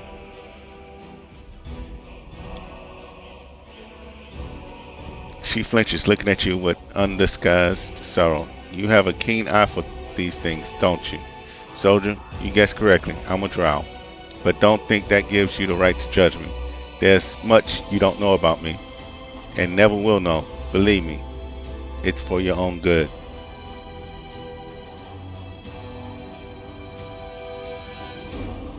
"Let's heal her first, and then we'll tell her that we know who she is." With a resolute shake of her head, she barks, "Don't. I can handle it myself. I don't like it when strangers cast spells on me." "I can't leave you in this state." "To the abyss with you," the dwarf tries clumsily to pull away, but the magic does its work, and the stab wound on her body heals quickly. Glaring at you, she mutters through clenched teeth, "That's and everything, but the next person who uses magic on me without my permission gets an arrow to the eye." "I know who you are. You're Kalissa, a cultist of discarding." "That's a lie." Her charisma eye flashes, and she says firmly, "I loathe demons, and I kill any I come across." Okay, let's take a closer look at her. Oh, we failed that one. Dang it. We rolled a 1. Dang it. "Why would foreigners slander you?" Calissa's grim expression hardens further, as bleak and unflinching as the words on a tombstone. "You're asking questions that are dangerous in and of themselves. I urge you to stop. The more you know about me, the higher the chances that a traitor's dagger will find its way into your back." Yeah, we need to get more information, so I believe you. Foreigners in the defender's heart. You should keep clear of the place.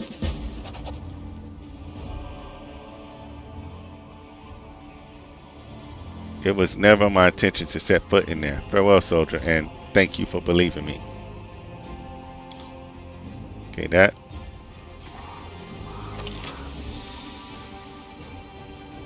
We don't want to exit. Let's just make sure there's nothing else down here. Oh, see? There was something down here. Agate, Jade, and Moonstone. Okay. Nothing else? Okay. Let's go talk to the people we just helped. We do it my way. The Eagle Watch will not abandon its post, no matter what happens. Okay. Save the last one for me.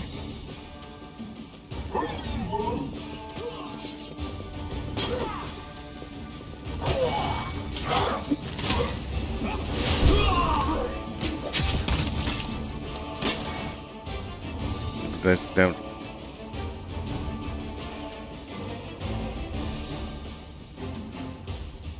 Yeah, we already read that before. I mean, I guess I could go ahead and use some of the spells, right?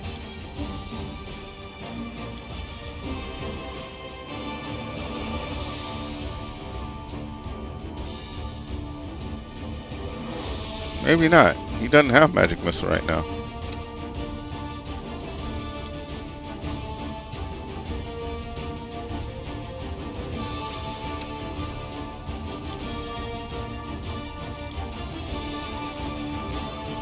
Okay.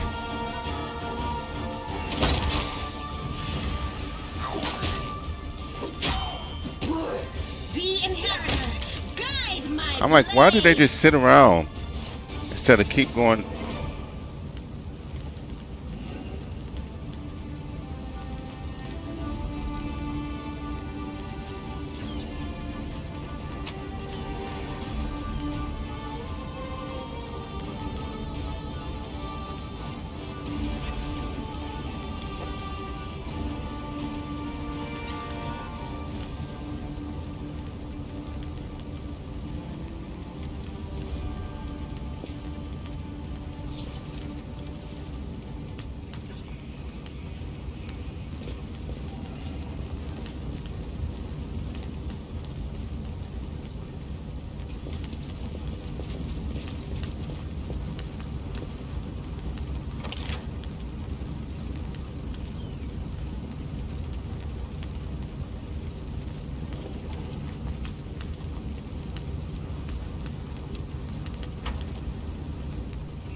The Mongol River.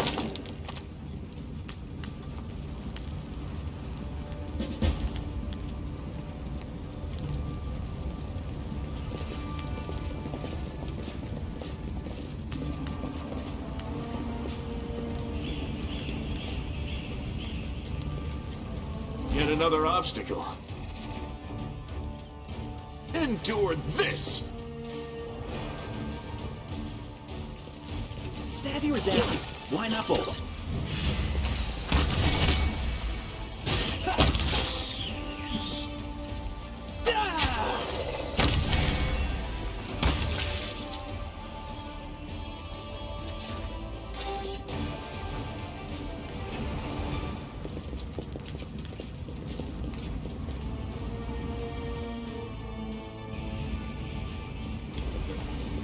Well, this didn't go well. I must rest to fight another day. Forget it.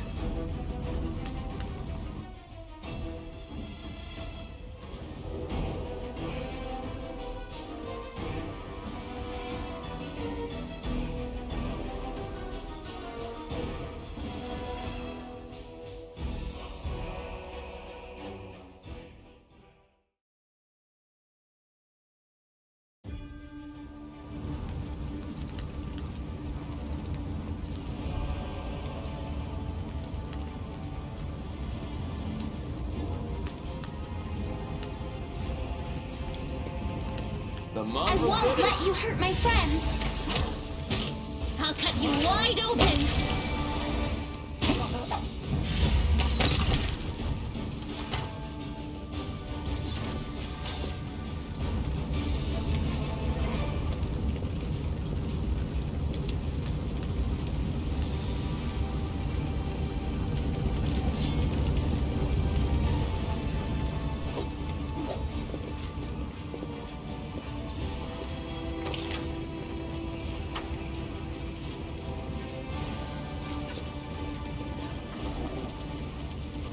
Save the last one for me.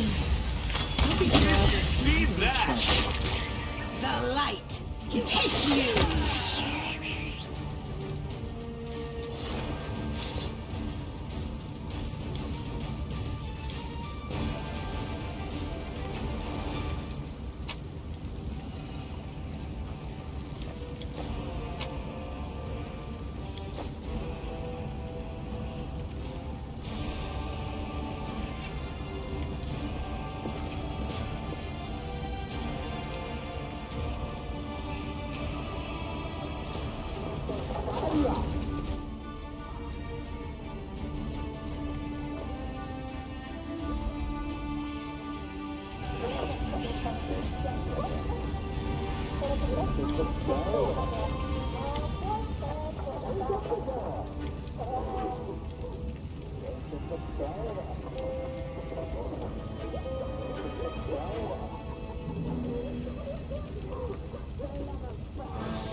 See the athletic checks. The pile shifts easily, revealing an entrance to some kind of cellar. There's an interesting looking chest among the items. Silver ring, jade, green quartz, port. Okay. Look, the door's open. Now we are completely at the mercy of whatever's up there, if it really is a demon. We have nothing to fear. We have the power of inspiration after all. But hand me over my ladle and that rolling pin. Okay. Okay. What is this? Let's talk to Grandma Girdle. Now look, it's not a demon at all. Greetings, kind friend and rescuer. I'm Grandma Gertlin, theater director, and these are the members of my company. Granny, that's not a ladle. That's one of the props from the Malevolent Lich performance, the one Tina made. It's a scepter or something. She made it out of my ladle. She wanted to use a broom handle, but I put paid to that daft idea. Set the drawer for dignity. Okay. I've seen your show. Oh, Amber. You are very funny, especially your play where the woman slowly climbs into the chair while singing and then falls off again. Okay. Well, it is actually a great tragedy about unrequited love. The chair you see represents a tower of rock rising up above the raging sea like the finger of a giant. And the woman, she isn't supposed to fall, but rather gracefully cascade into the swirling abyss below, just like I showed her 100 times, but I'm glad you liked it.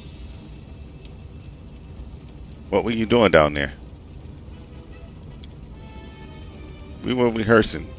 Our art directs us from our fear and panic. The dwarf waves a ladle emphatically, doing a fair impression of a conductor. Really? When I'm scared, I eat. We tried that too, but our supplies ran out. But art, oh, art is eternal. Can you get somewhere safe? Oh, don't worry about our account. We'll be going to our basement in the next street. That's where our Lampkin is. We're not afraid of demons with Lampkin around. Lampkin? Lampkin, says the dwarf really. Our male lead, he'll protect us. Don't worry. We know what we're doing. I'm gonna run across you guys again, Anna. Okay, I have to go. Thank you again for rescuing us, strangers. Today, you did a great service for Mendavian culture, and perhaps the culture of all Galarian. You will certainly be remembered in future eras as the one who saved the critically and publicly acclaimed Next Door Theater. Okay. I'm gone. See what's nothing's that way. Okay.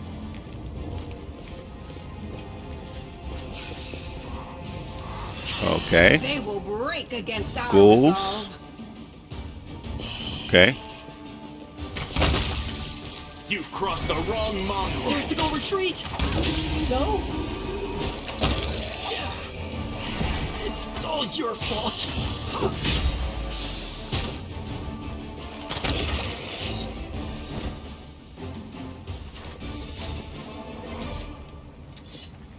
Okay. Yeah, you need to.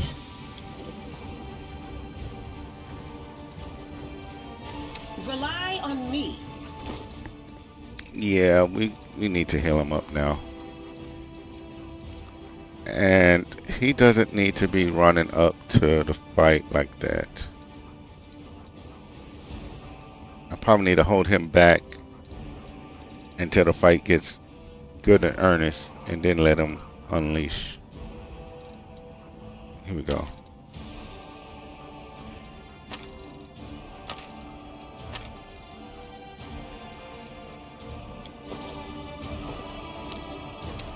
Gear him up. Yes. Yes. Something wrong? I am never Oh, she wrong. had the scrolls. That's what they were. You know what? I forgot about this. Use it to fully healed. That's what we were doing earlier. I totally forgot about those. Alright, why didn't he?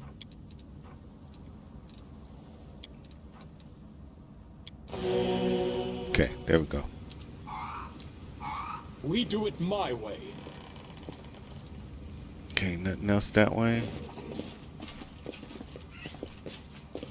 Do not fear. Do not waver. Zombies. Okay. Strike!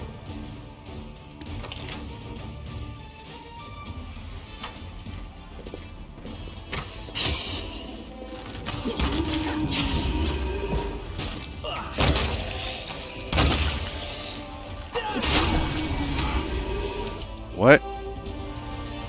Shadows. What the hell?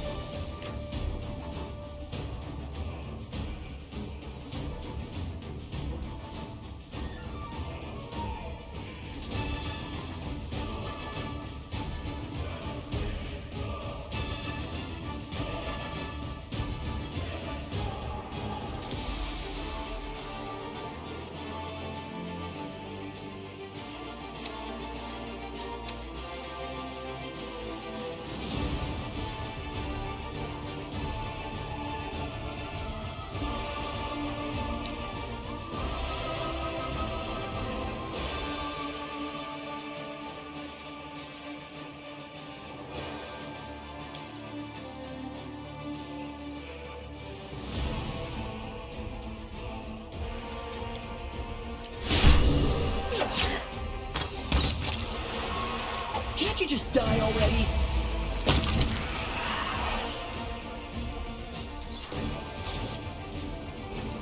So she has a strength drain, and he has a dexterity drain.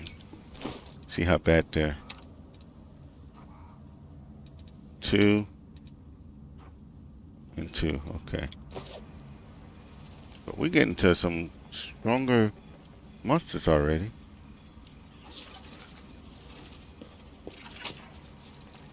Okay, more selling equipment, gold coins. Berry mushroom. Okay. Animal hide and gold coins.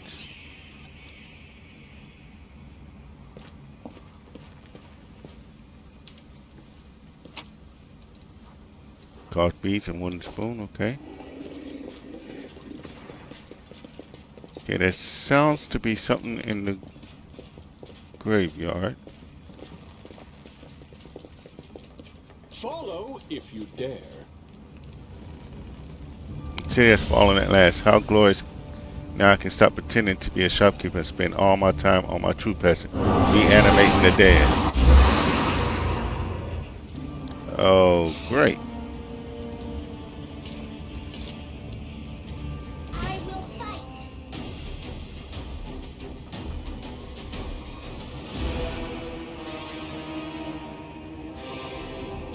The spirits demand your blood.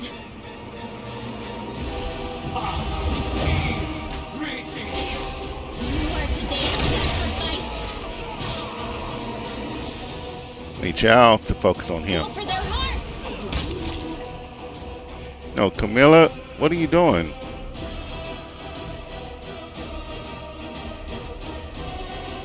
Shouldn't you be?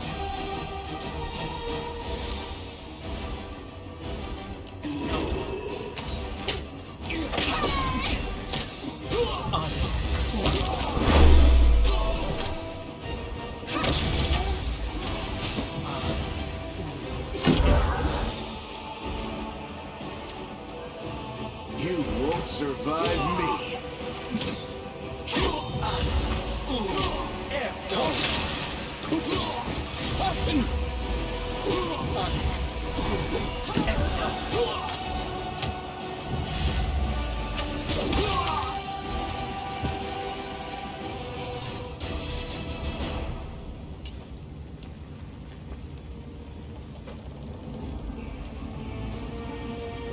Okay, so we need to remove blindness spell.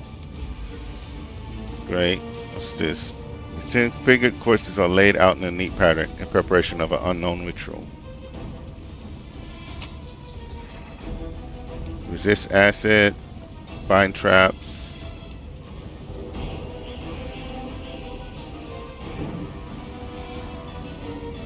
Okay.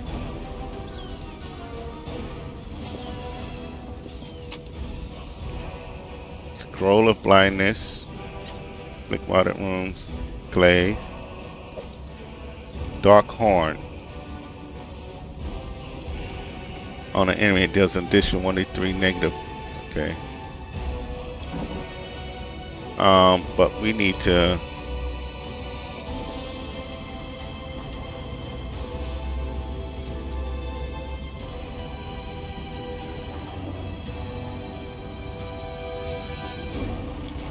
We need to find something to remove this blindness off of us.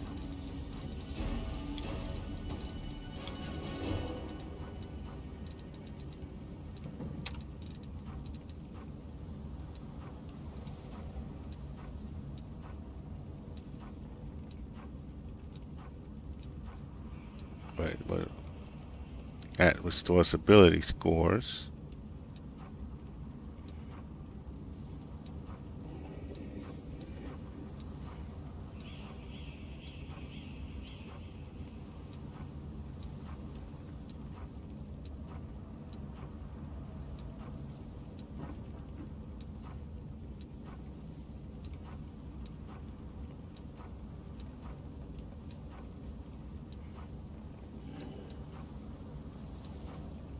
Okay, we don't have a scroll for remove blindness. Do we have a potion?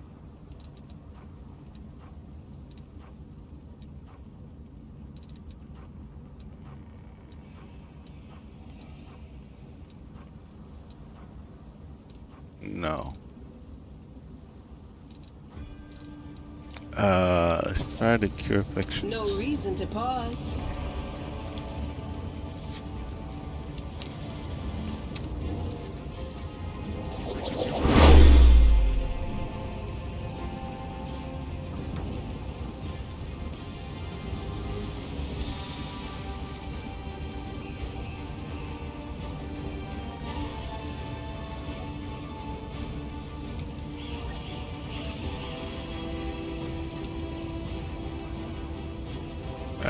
Did that not work?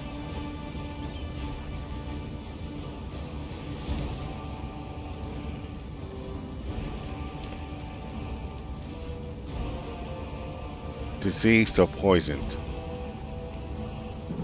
Okay. So that wouldn't have done anything anyway. Dang it.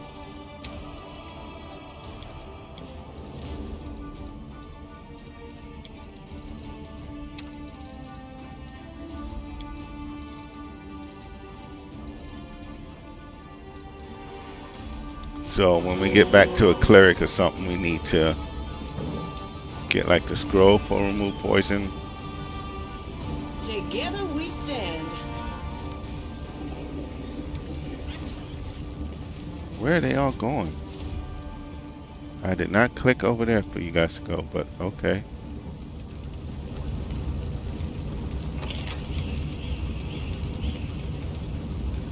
Okay, let's go on back. Man, this is...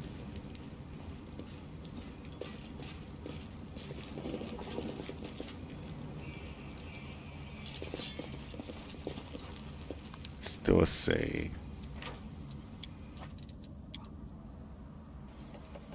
Just because I want to get a save in before we heard something coming from the crypt stuff over there, so zombies, level 2 undead zombies. Okay, get that stuff. Let's go for these zombies now. Yet another obstacle. Your performance is lacking. You are lacking. Endure this!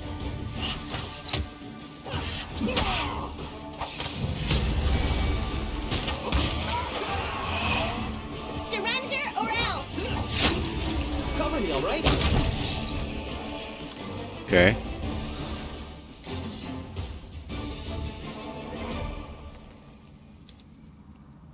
We made it through that.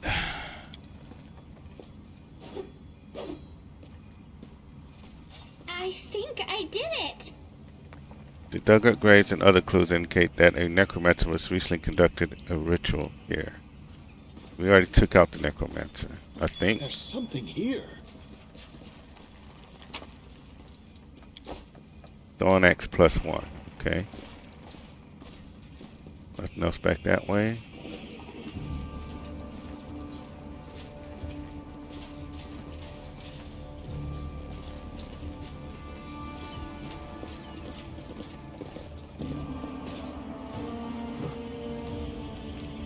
So sweet it is to kill.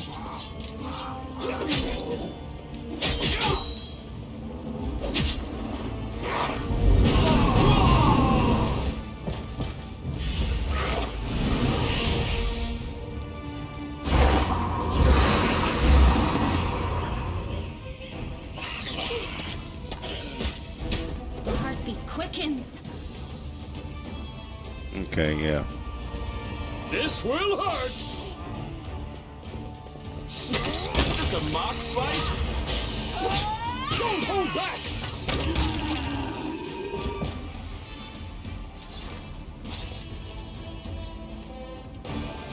Okay. See if we can get this. Just don't blame me. No. Don't jam it.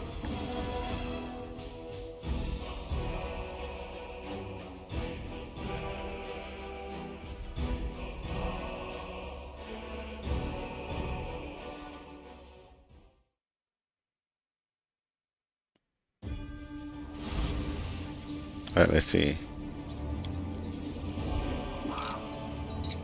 This is my kind of work. Cool. Enlarged person and pearl.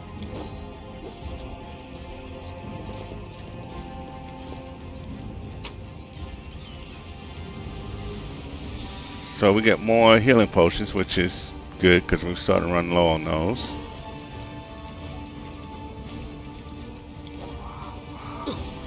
Adventures can wait.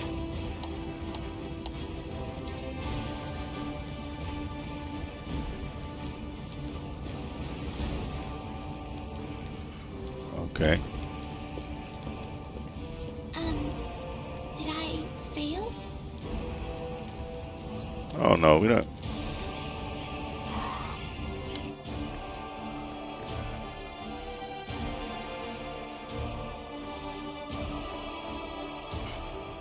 I know it's not in the true spirit of the game, some say, to reload like this, but I like to know all the things, I guess you could say. Oh, we didn't save. We didn't do a save after opening this loot box. Pretty good, aren't I? Okay. Now we save. Now we go up here. Did I fail? Come on, give us a good roll.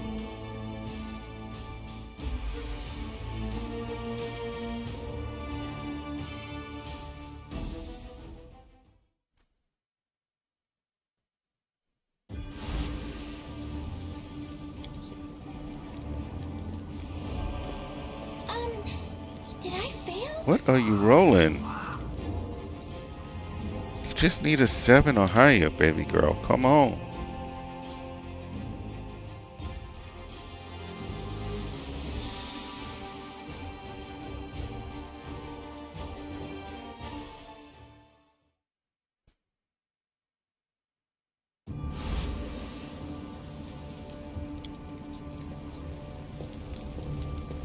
I did it. There we go. Happens sometimes. Gray hair, ashen skin. This person fell prey to a Nabus. This demon sucked the very life essence from its victims and transformed them into ghouls. So that was a Nabus that we seen. Okay, mug and gold. More goodies.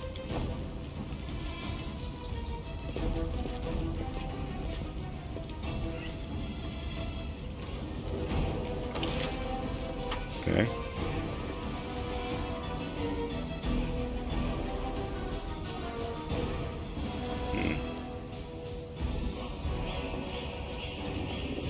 I'm gone.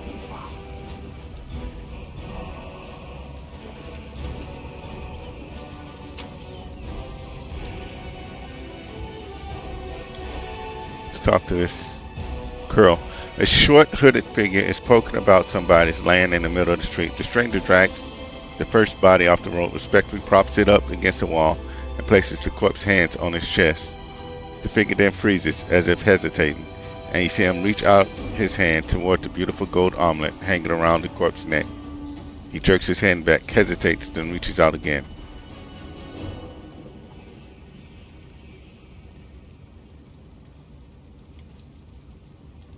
I mean, we're looting corpses too.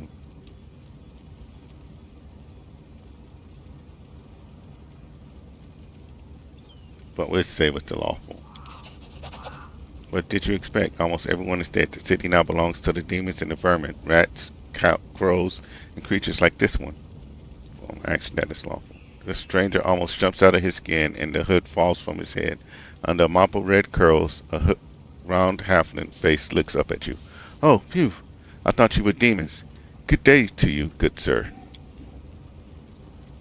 Curl, is that you? Oh, Lady Sailor, you're alive. Goodness me, that's the second bit of good news on an otherwise lousy day. Halfling looks at Sailor and smiles proudly. What was the first bit of good news? Stick around and see for yourself. Do you know this person, Sailor?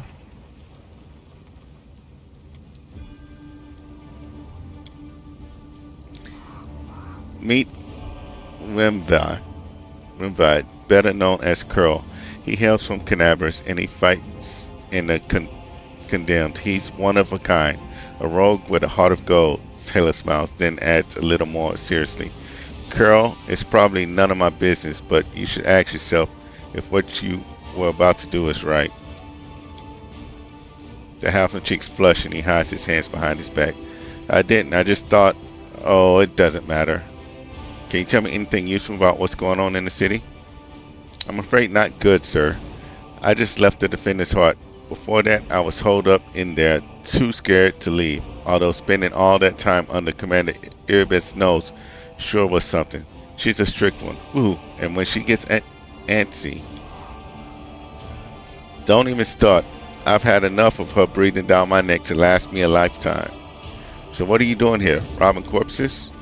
No, the halfling protested. Rimby Curl may be a rogue, but he doesn't loot corpses.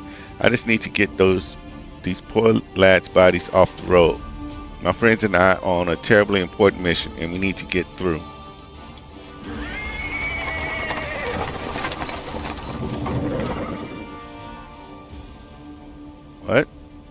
He is interrupted by the sound of wheels rolling on the paving stone. A cart drawn by a sad little horse appears from around the corner. A pretty half-elf is driving it, and a young man in knight's armor is walking alongside.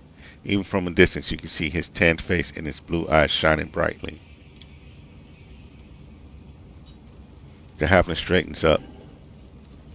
See, a terrible, important, and very heroic mission. My friend and I are saving a beer cart from the demons. My goodness, for a beer cart.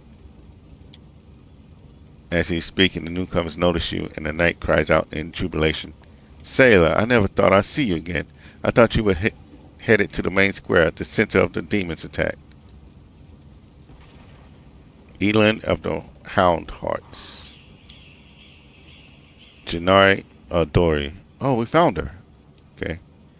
The half-elf smiles warmly at Sailor. Hey, friend, glad to see you all right. When we got separated by the crowd at the celebration, I knew right away that something was wrong. And when demons appeared, all of a sudden, I realized that that was the reason why I'd been so anxious. But I couldn't find you among the dead in the square, so I kept my hopes up. And I was proved right. Sailor face lights up with joy. So you're the other bit of good news Curl was talking about. You and Jana are alive. Actually, by good news, I meant that we found the beer cart. Sir, Ellen and Jana being alive amounts to a quarter of a bit of good news. Well, maybe half.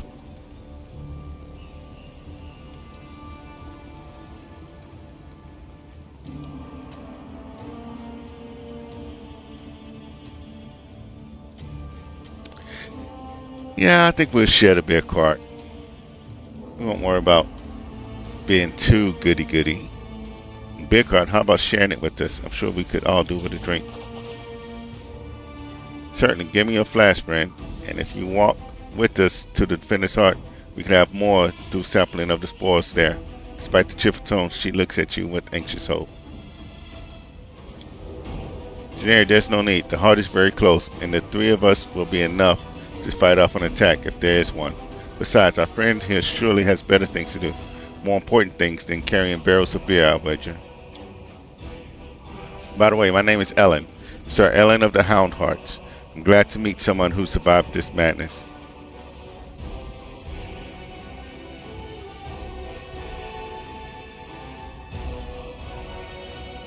You haven't told me how you know Sailor. I'll save that story till we're back at the Defender's Heart. You're going back there, aren't you? We'll have a reason to toast our spoils. I'm not going to turn Curl in. We seen he was struggling with the decision, so I have to go. So long. We're sure to meet again, either in the city or at the Defender's Heart. Sure you will. Come to the tavern. We'll celebrate the valiant rescue of this barrel together.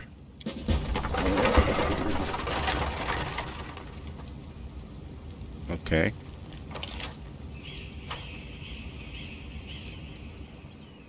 Interesting.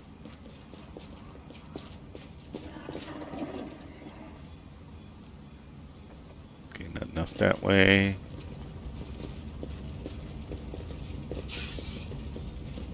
More of these guys. Into the fray!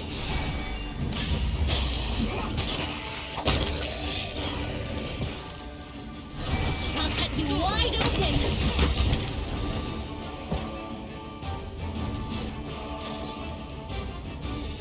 Okay. What is up this way?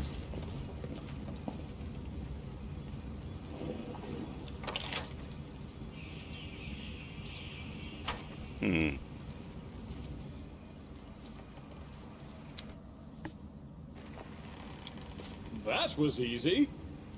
These courts are gnawed to the bone by ghouls whose teeth were likely the cause of death. Okay. Yeah, you don't say. There's no way to get back there. And another obstacle. Okay.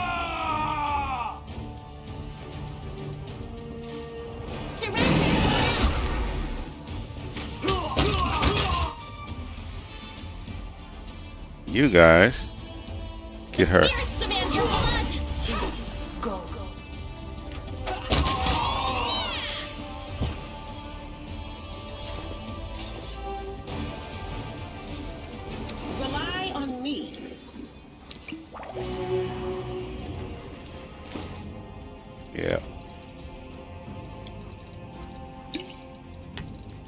see what else we got.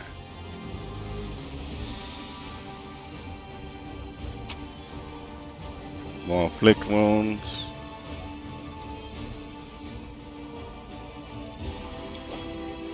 I must rest to fight another day. Now we got another house to visit.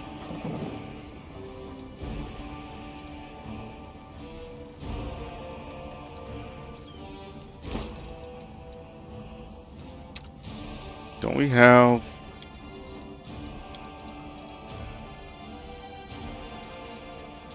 Oh, gotta put it on this thing, okay. It's showing 55% need.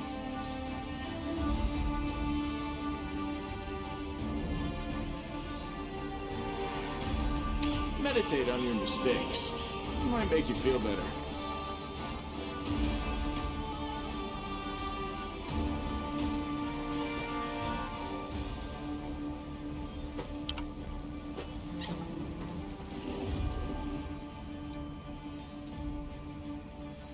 Okay, that's weird. It's not increasing the chances.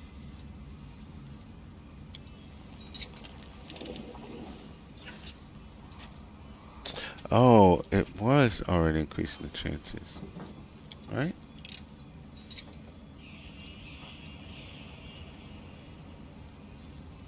Oh, land can't pick locks. Never mind.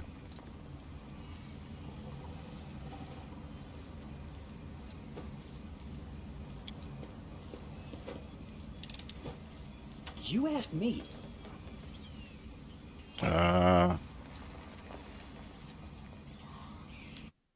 It's jammed, so let's go back.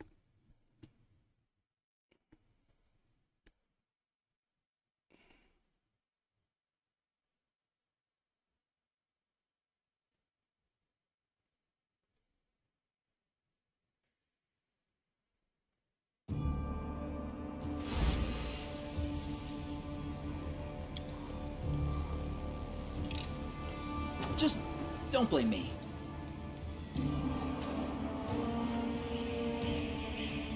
Need to get a 20. You asked me. Oh, come on.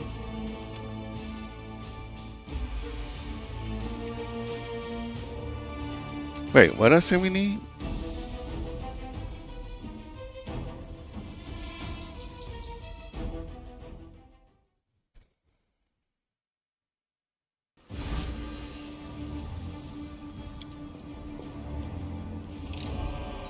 Pretty good, aren't I?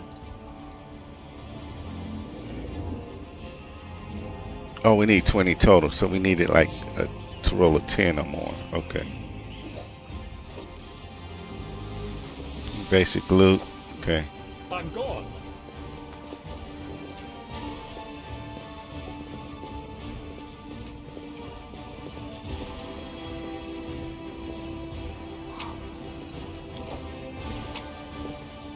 Good. All that, and it says adopt. Let's do a quick save.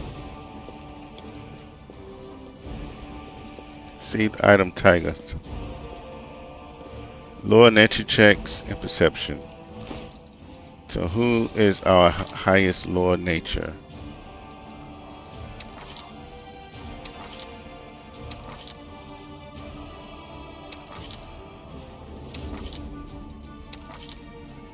And it has 10 perception and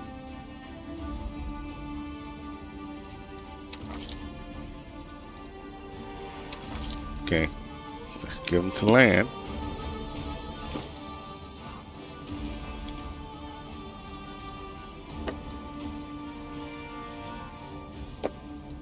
Yeah, you don't need those.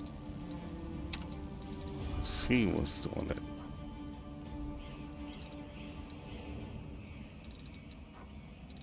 Okay. I'm all ears. Okay.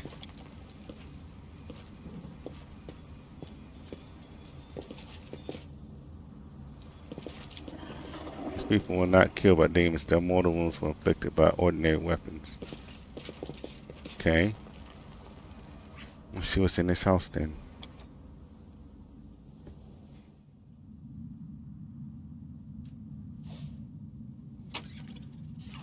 Okay. More of that stuff. There's something here. Okay.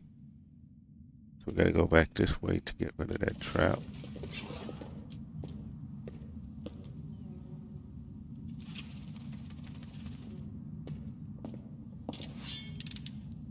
This is my kind of work. Okay.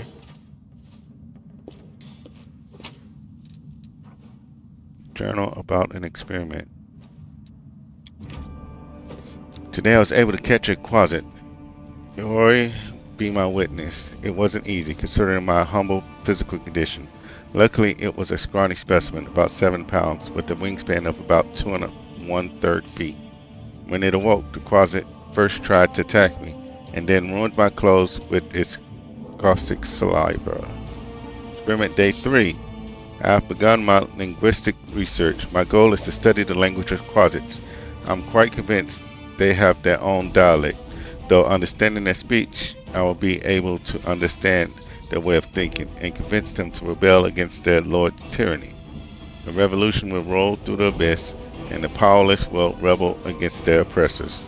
I'm sure the ever-bloom Milani will not refuse her patronage even to such creatures as these, if they would break their chains of slavery. Unfortunately, progress is thus far insignificant. I've been able to catalog only 2 words, which I suspect must mean Rand and Karen. The quasit formed both words quite vividly when committing on my person.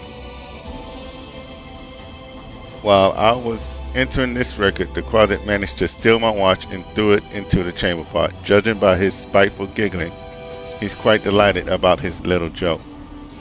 And despite the naughty trick, I'm somewhat glad. Jokes and pranks are a part of cognitive communication, which I fully intend to establish with the specimen.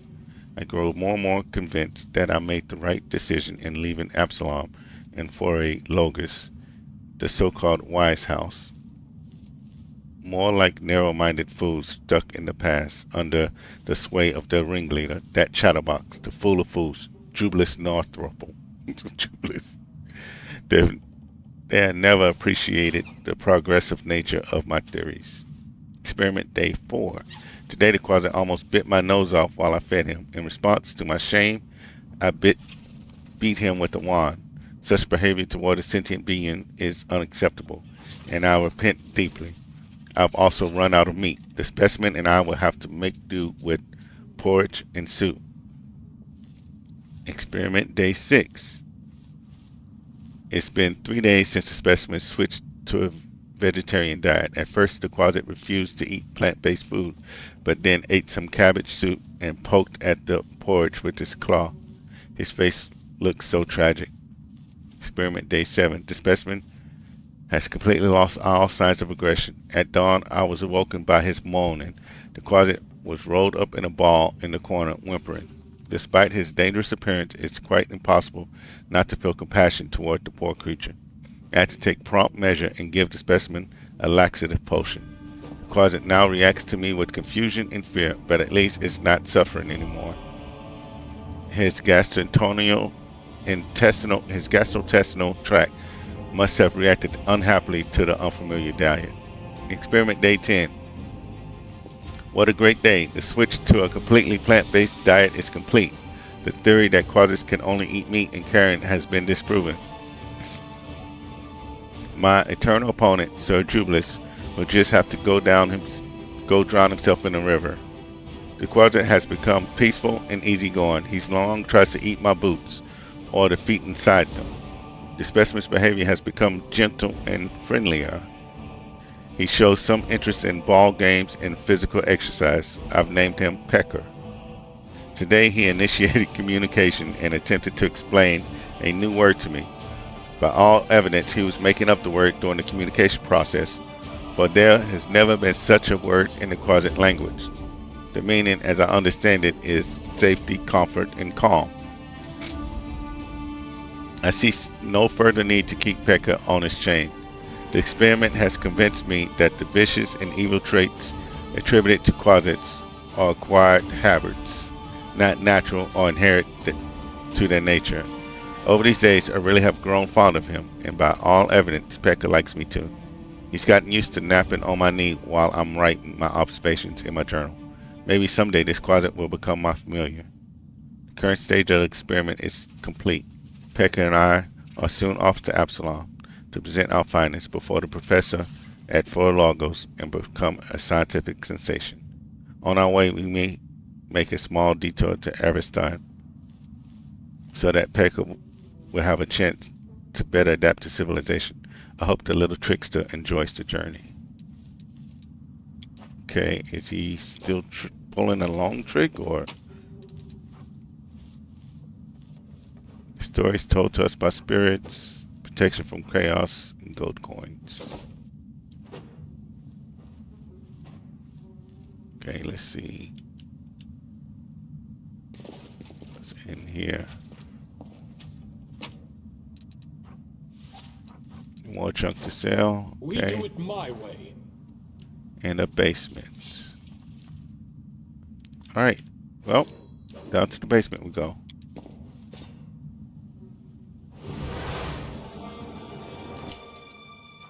Okay. Something just turned invisible on us. These fighters must have been caught off guard. They died before they could even draw their weapons. Their bodies are covered in a thin layer of ice that is slowly melting. Trust in yourself.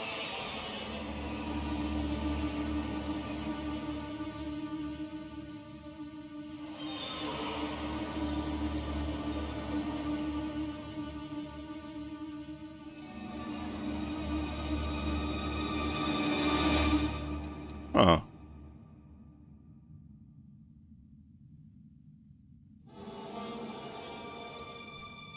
You can hex people.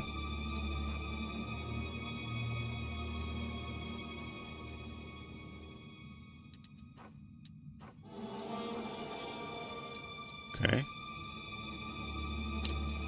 Get yourself some armor. Yes.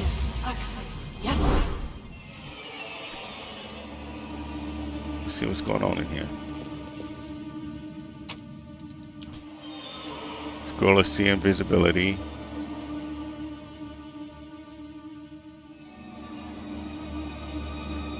Scroll of Fire. Okay, so who am I going to have cast this Sea Invisibility? Because obviously that's what's going on here.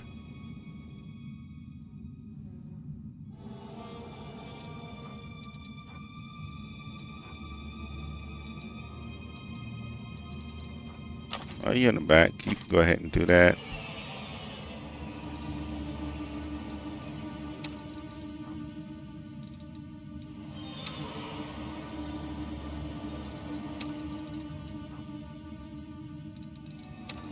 She needs a skill check to do that.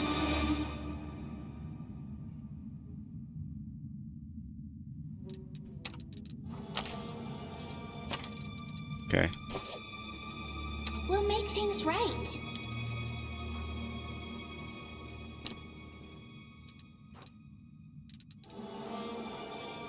We are the light. They are the darkness. Whoa, it's right there.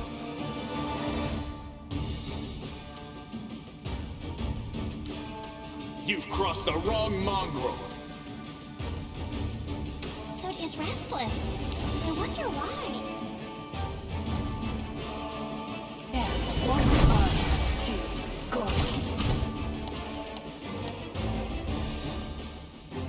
You have encountered the enemy Shadow Demon. This enemy is incorporeal and receives no damage from non-magical weapons. And only half from magic weapons. Ghost touch weapons deal them full damage, and non-magic weapons deal no damage at all.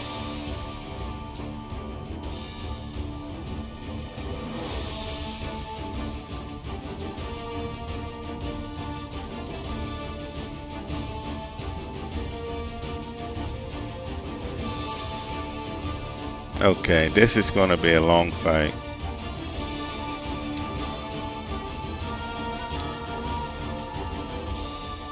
Bless everybody.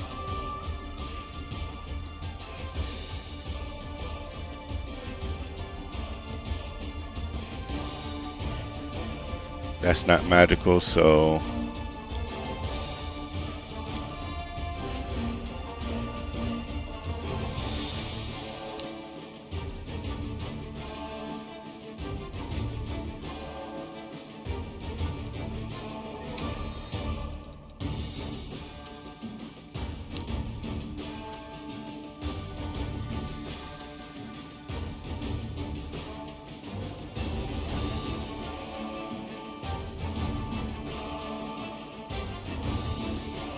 let's do that with you.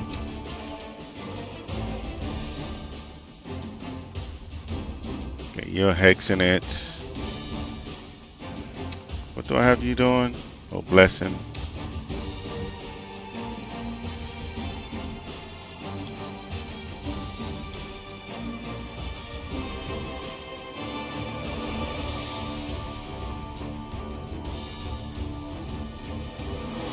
Okay.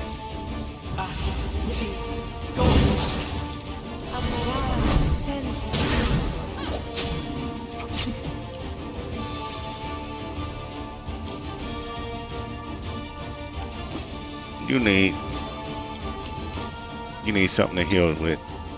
Not you. Him.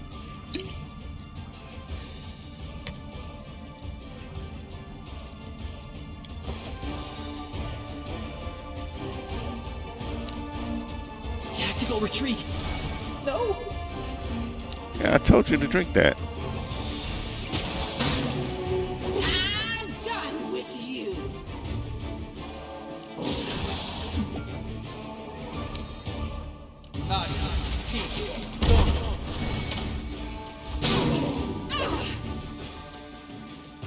Wait. Masterwork, so they're normal.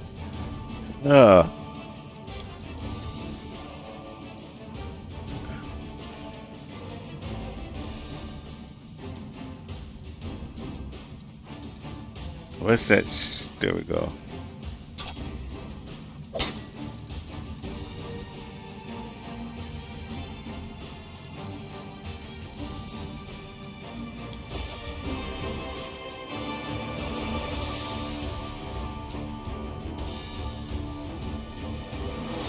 And you need to heal some more too.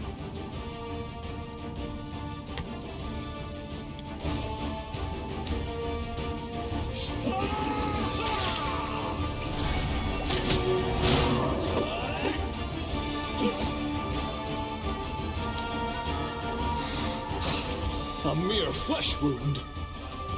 Amber, what are you doing?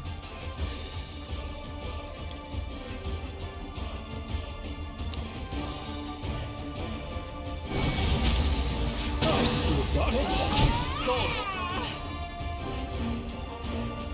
Oh, shoot.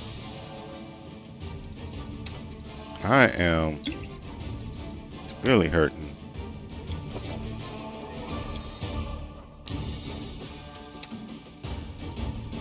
I don't have any more hands healing.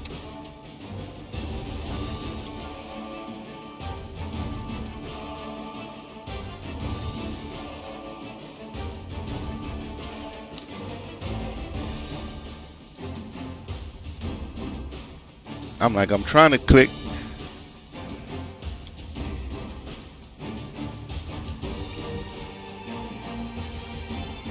Okay, so you're auto.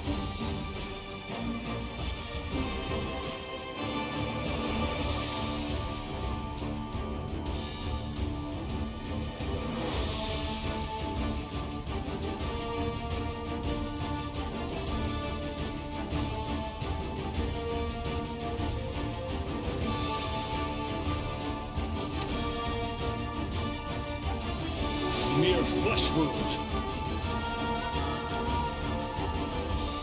Okay, we need to get some more stuff, but you have one.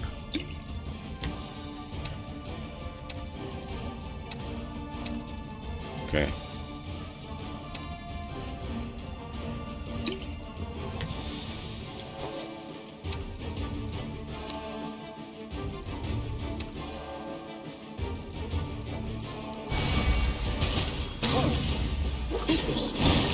weapon?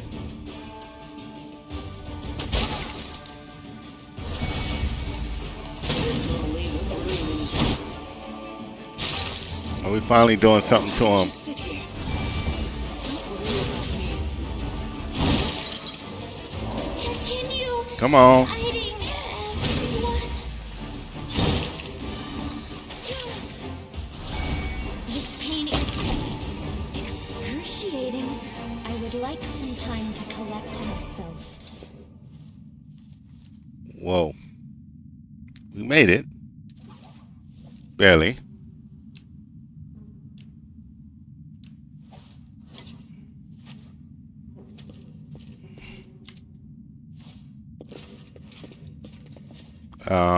I don't know if we should clear that blockade. Doesn't seem like there's any place for us to.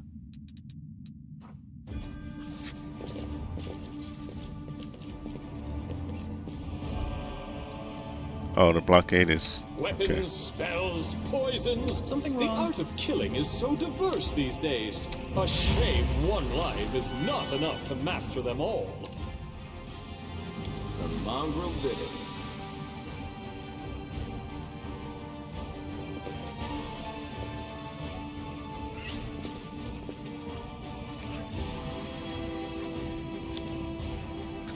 We need to rest. Just don't blame me. You asked me. We'll go back into the house from the basement and see if we can rest in the house.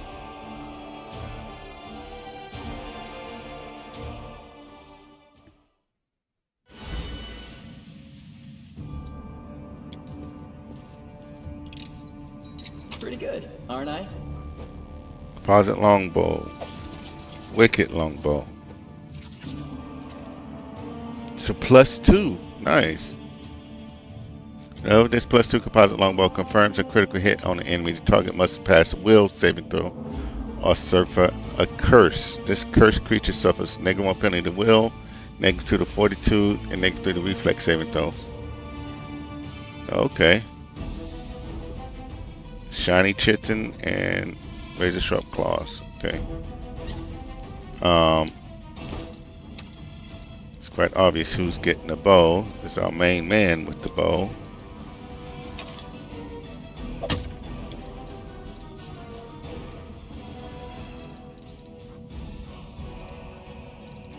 And you can go back to dual daggers.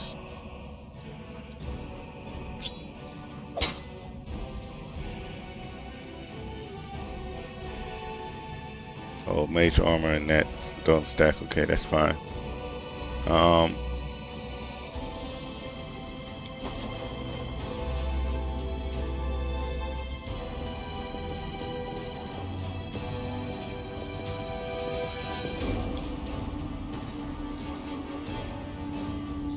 There we go.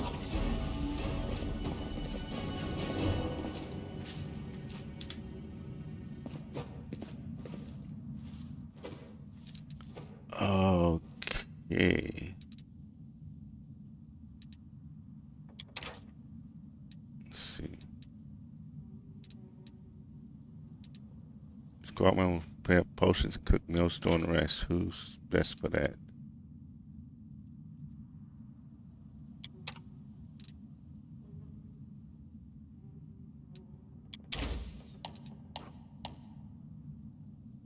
Assigned to this person can brew potions and cook food.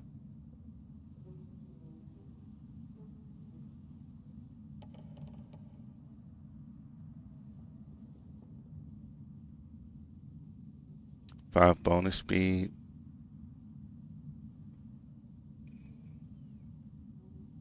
+1 to all skill checks. And 1 temporary hit point per level.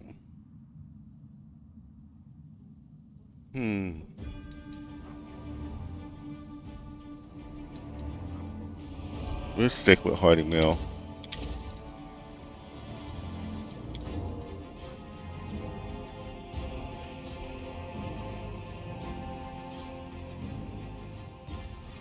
Okay. So that's for you.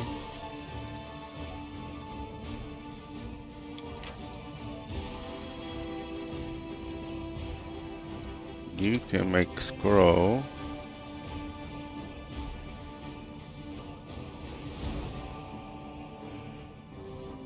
Oh, we need a skill scribers kit. Okay.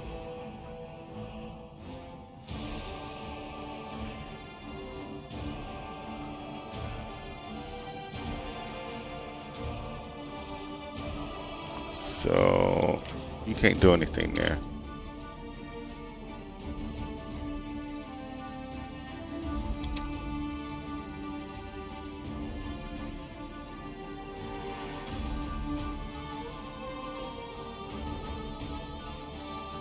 Okay, let's see who can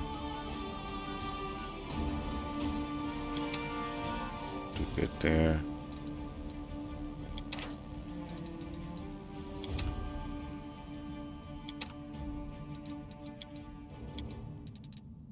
Oh, okay, that's the bottom row is the second thing.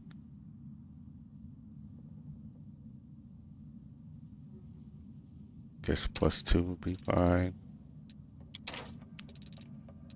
Wait. We need somebody on the night watch, don't we? Land can go there.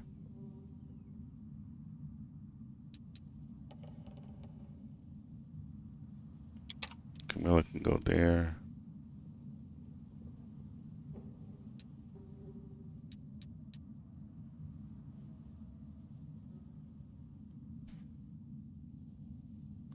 So that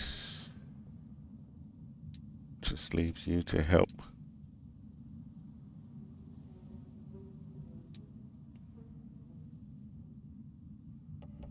with the protective rituals.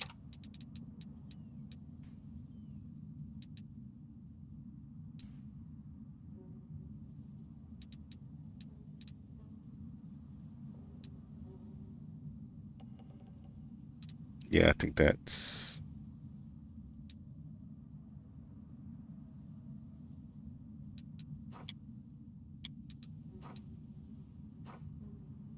Wait.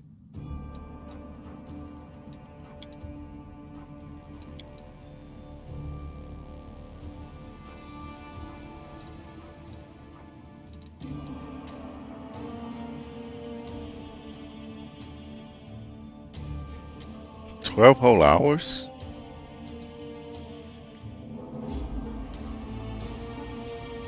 Doesn't that seem like a lot?"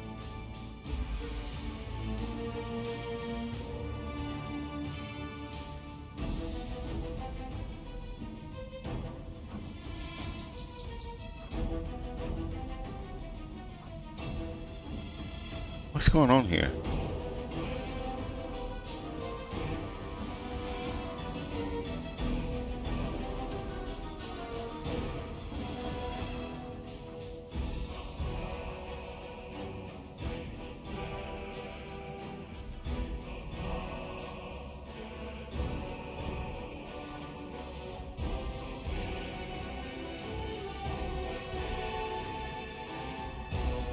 Are these not linked? I'm seeing 1, 2, 3, and 1, 2, 3, but this is talking about the amount of corruption.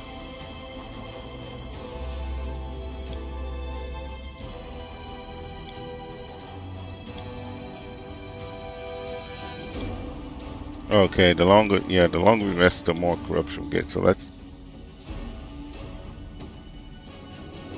not try to rest for that long.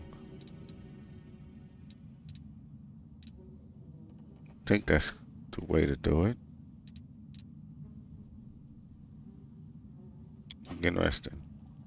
You had this funny look on your face back in Kenabris when you were watching the poor little kids whose houses had been burnt to cinders. Were you missing the days when you weren't weighed down with armor? Back when you didn't take orders from nobody?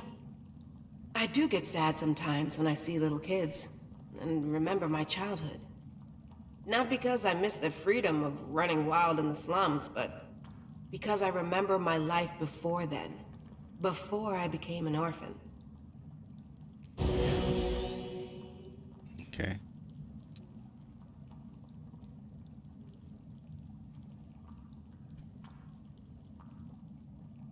Okay, it look like we passed all of our things.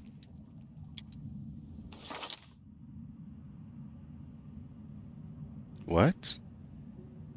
Day 18, month. Sometimes a long-awaited rest does not bring the desired relief. What comes is a heavy, clinging sleep on the edge of wakefulness, where consciousness seems poised between reality and oblivion. The possible reason for such disturbed slumber are myriad. Strained nerves, perhaps, or a lingering reaction to trauma. Yulin emerged from the oblivion of his leaden sleep like a drowned man dragging himself up from the depths of a swamp. The wound on his chest is burning like someone's pressed an invisible brand to it. The wound has closed again, but the blood stain on his shirt betrays its presence beneath. There's no time to investigate the cause behind his malice. A trying day lays ahead, but how will Yulin be up to the challenge if his thoughts are so muddled and his entire body aches like after a day's toil?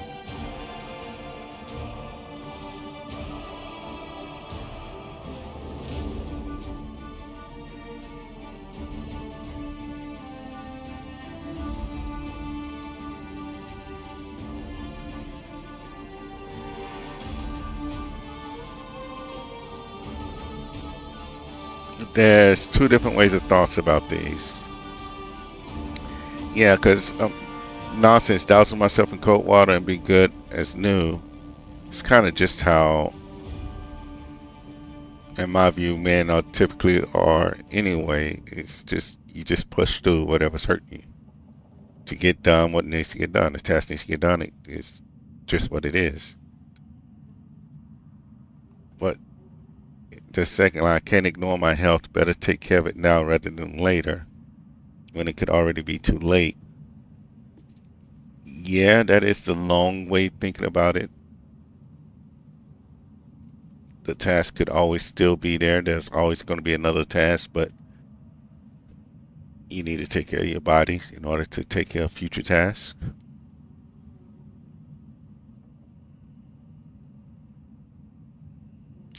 But we are a fighter for a reason. Nonsense. I'll douse myself in some cold water. I'll be as good as new. As if a veteran could be frightened by a bad dream. Splash of cold water enlivens his senses, and the weariness abates, retreating to the depths of his subconscious, but leaving the path open to return the next time Yulin seeks refuge in sleep. Cause that he slept peacefully in the defender's heart. Perhaps a priest can explain what has happened. Possible to disturb dreams of fatigue even after sleep. It's also okay. That one. Corruption and nightmares. Nightmares and corruption prevent you from resting well. Corruption increases stored rest at different rates in different areas. When your corruption reaches first, second, or third level, various negative effects are applied. There are 3 corruption levels in total. The higher the level, the more difficult it becomes to fight your battles. The character who is assigned to the protective rituals roles performs these rituals before the party goes to sleep, which reduces the corruption gain. You can fully remove corruption in safe places. You will discover these areas of pride as you progress through the game. In some locations, you may come across various holy artifacts. Cleansing them or interacting with them will allow you to partially remove your corruption level. Okay.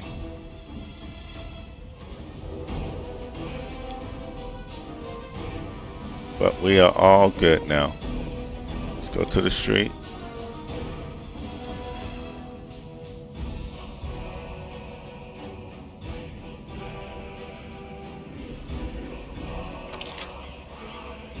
And we still haven't figured out the rest of this area. We already figured them out.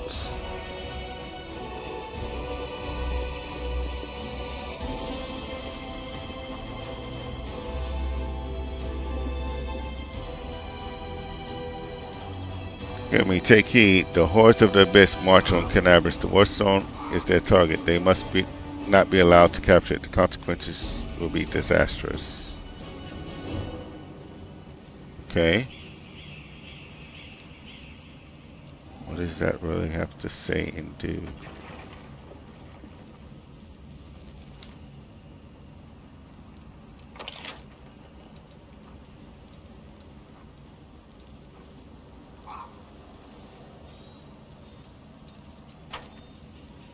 Into the Temple of Desna, it says.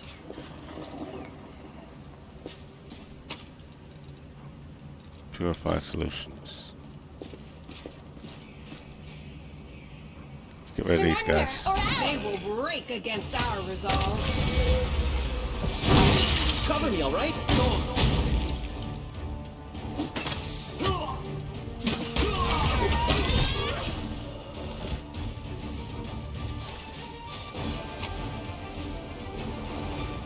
Okay. Sense vitals, okay.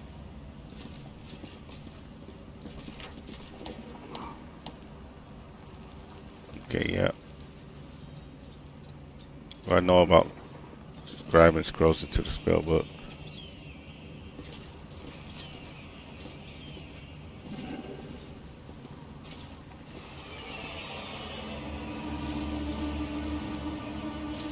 What is all of this stuff? Save the last one for me. Babua.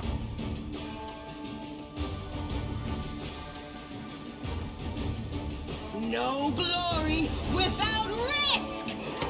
He's level 7, 59 hit points. This is how it feels.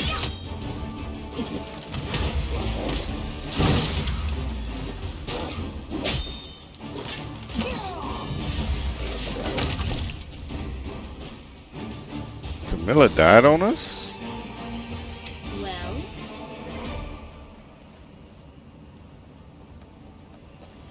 Heal yourself, baby girl. Matricium Turinos. Okay.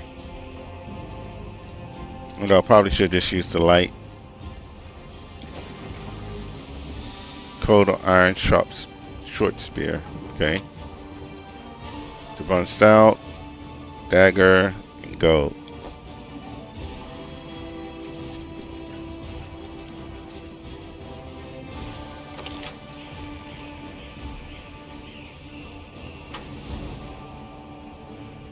Okay.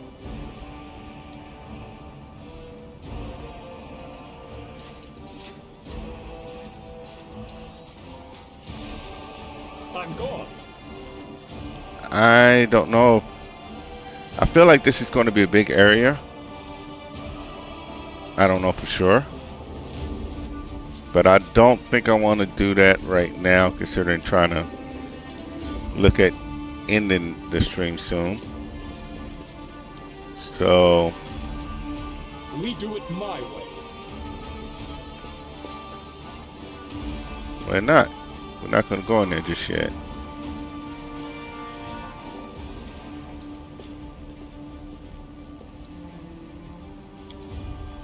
Rift of the earth left by the scar, a massive sight. You and your companions fell through here during the attack. Yep. Okay.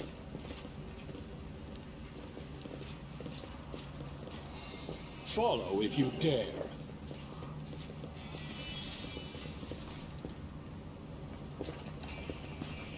Let's see. Can we make it across?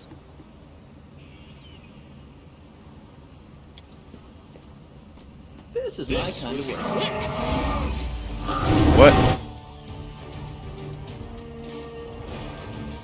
Was it you who summoned me? Allow me to repay you.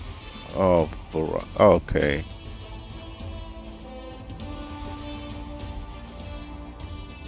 Mirror image?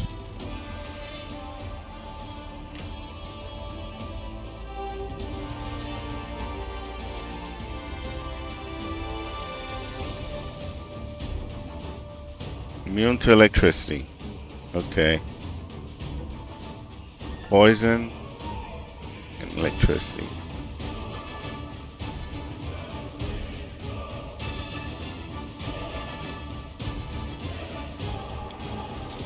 Okay. Give us the blessings.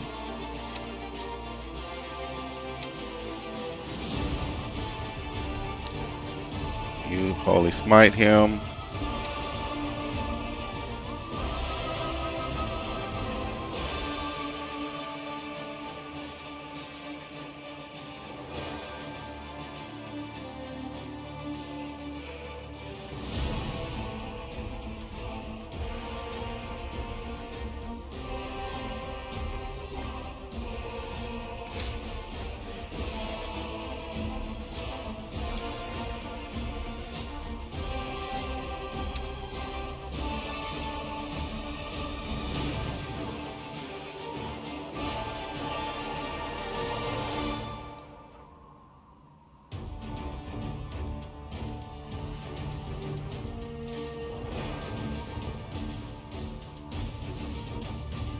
I don't know.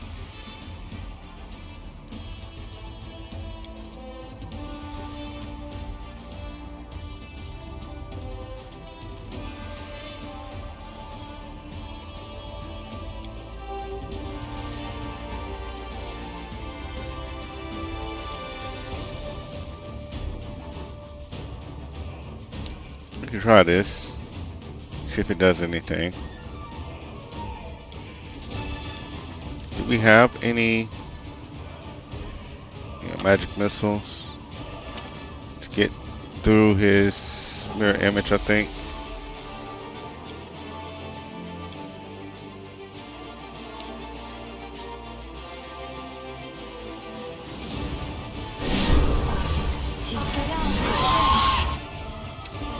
Don't hold back!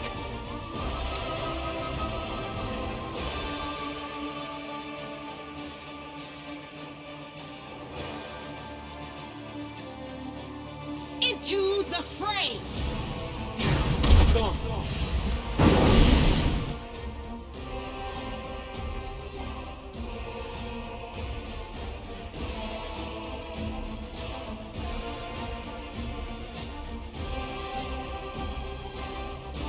Strike!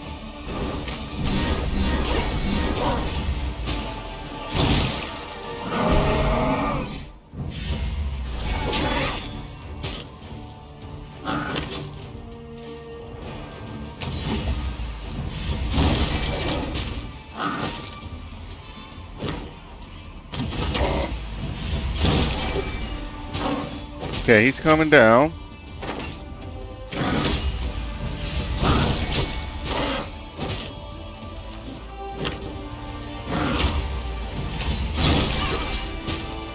There we go.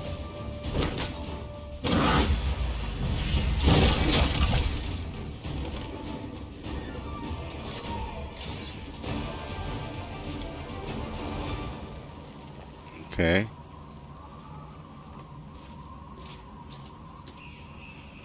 Alright, everybody, let's... More healing potions, nice. Another heavy shield with some kind of... Heavy shield, myth or heavy shield +2, nice. Bastard sword, okay.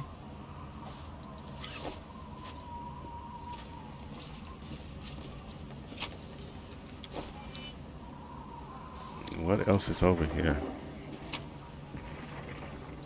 More junk to sell, okay.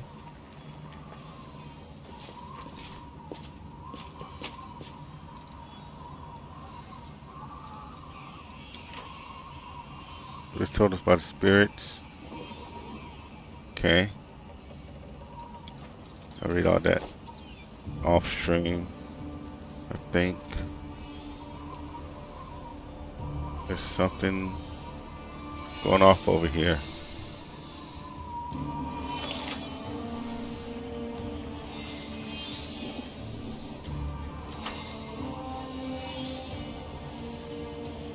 We're going to do a quick save here.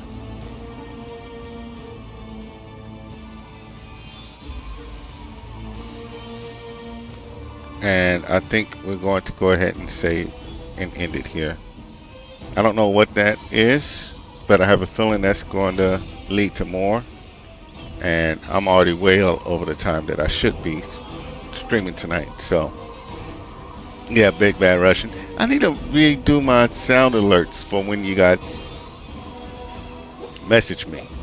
Because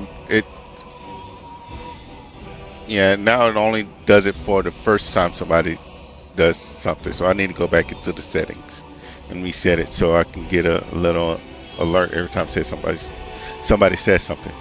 But thanks for coming through, Big Bad Russian. Thanks for letting me know that the headset is actually, the mic is actually working better now, so you guys can hear me clearly. Like I said, tonight's was all about initially just taking out the mic and making sure that it was working properly now, which it is apparently. So I will stream again tomorrow night, as back to my normal schedule. And as always, please ensure that you take the time to enjoy your day, enjoy your night, and enjoy life, because it's too short not to. Till next time, peace out.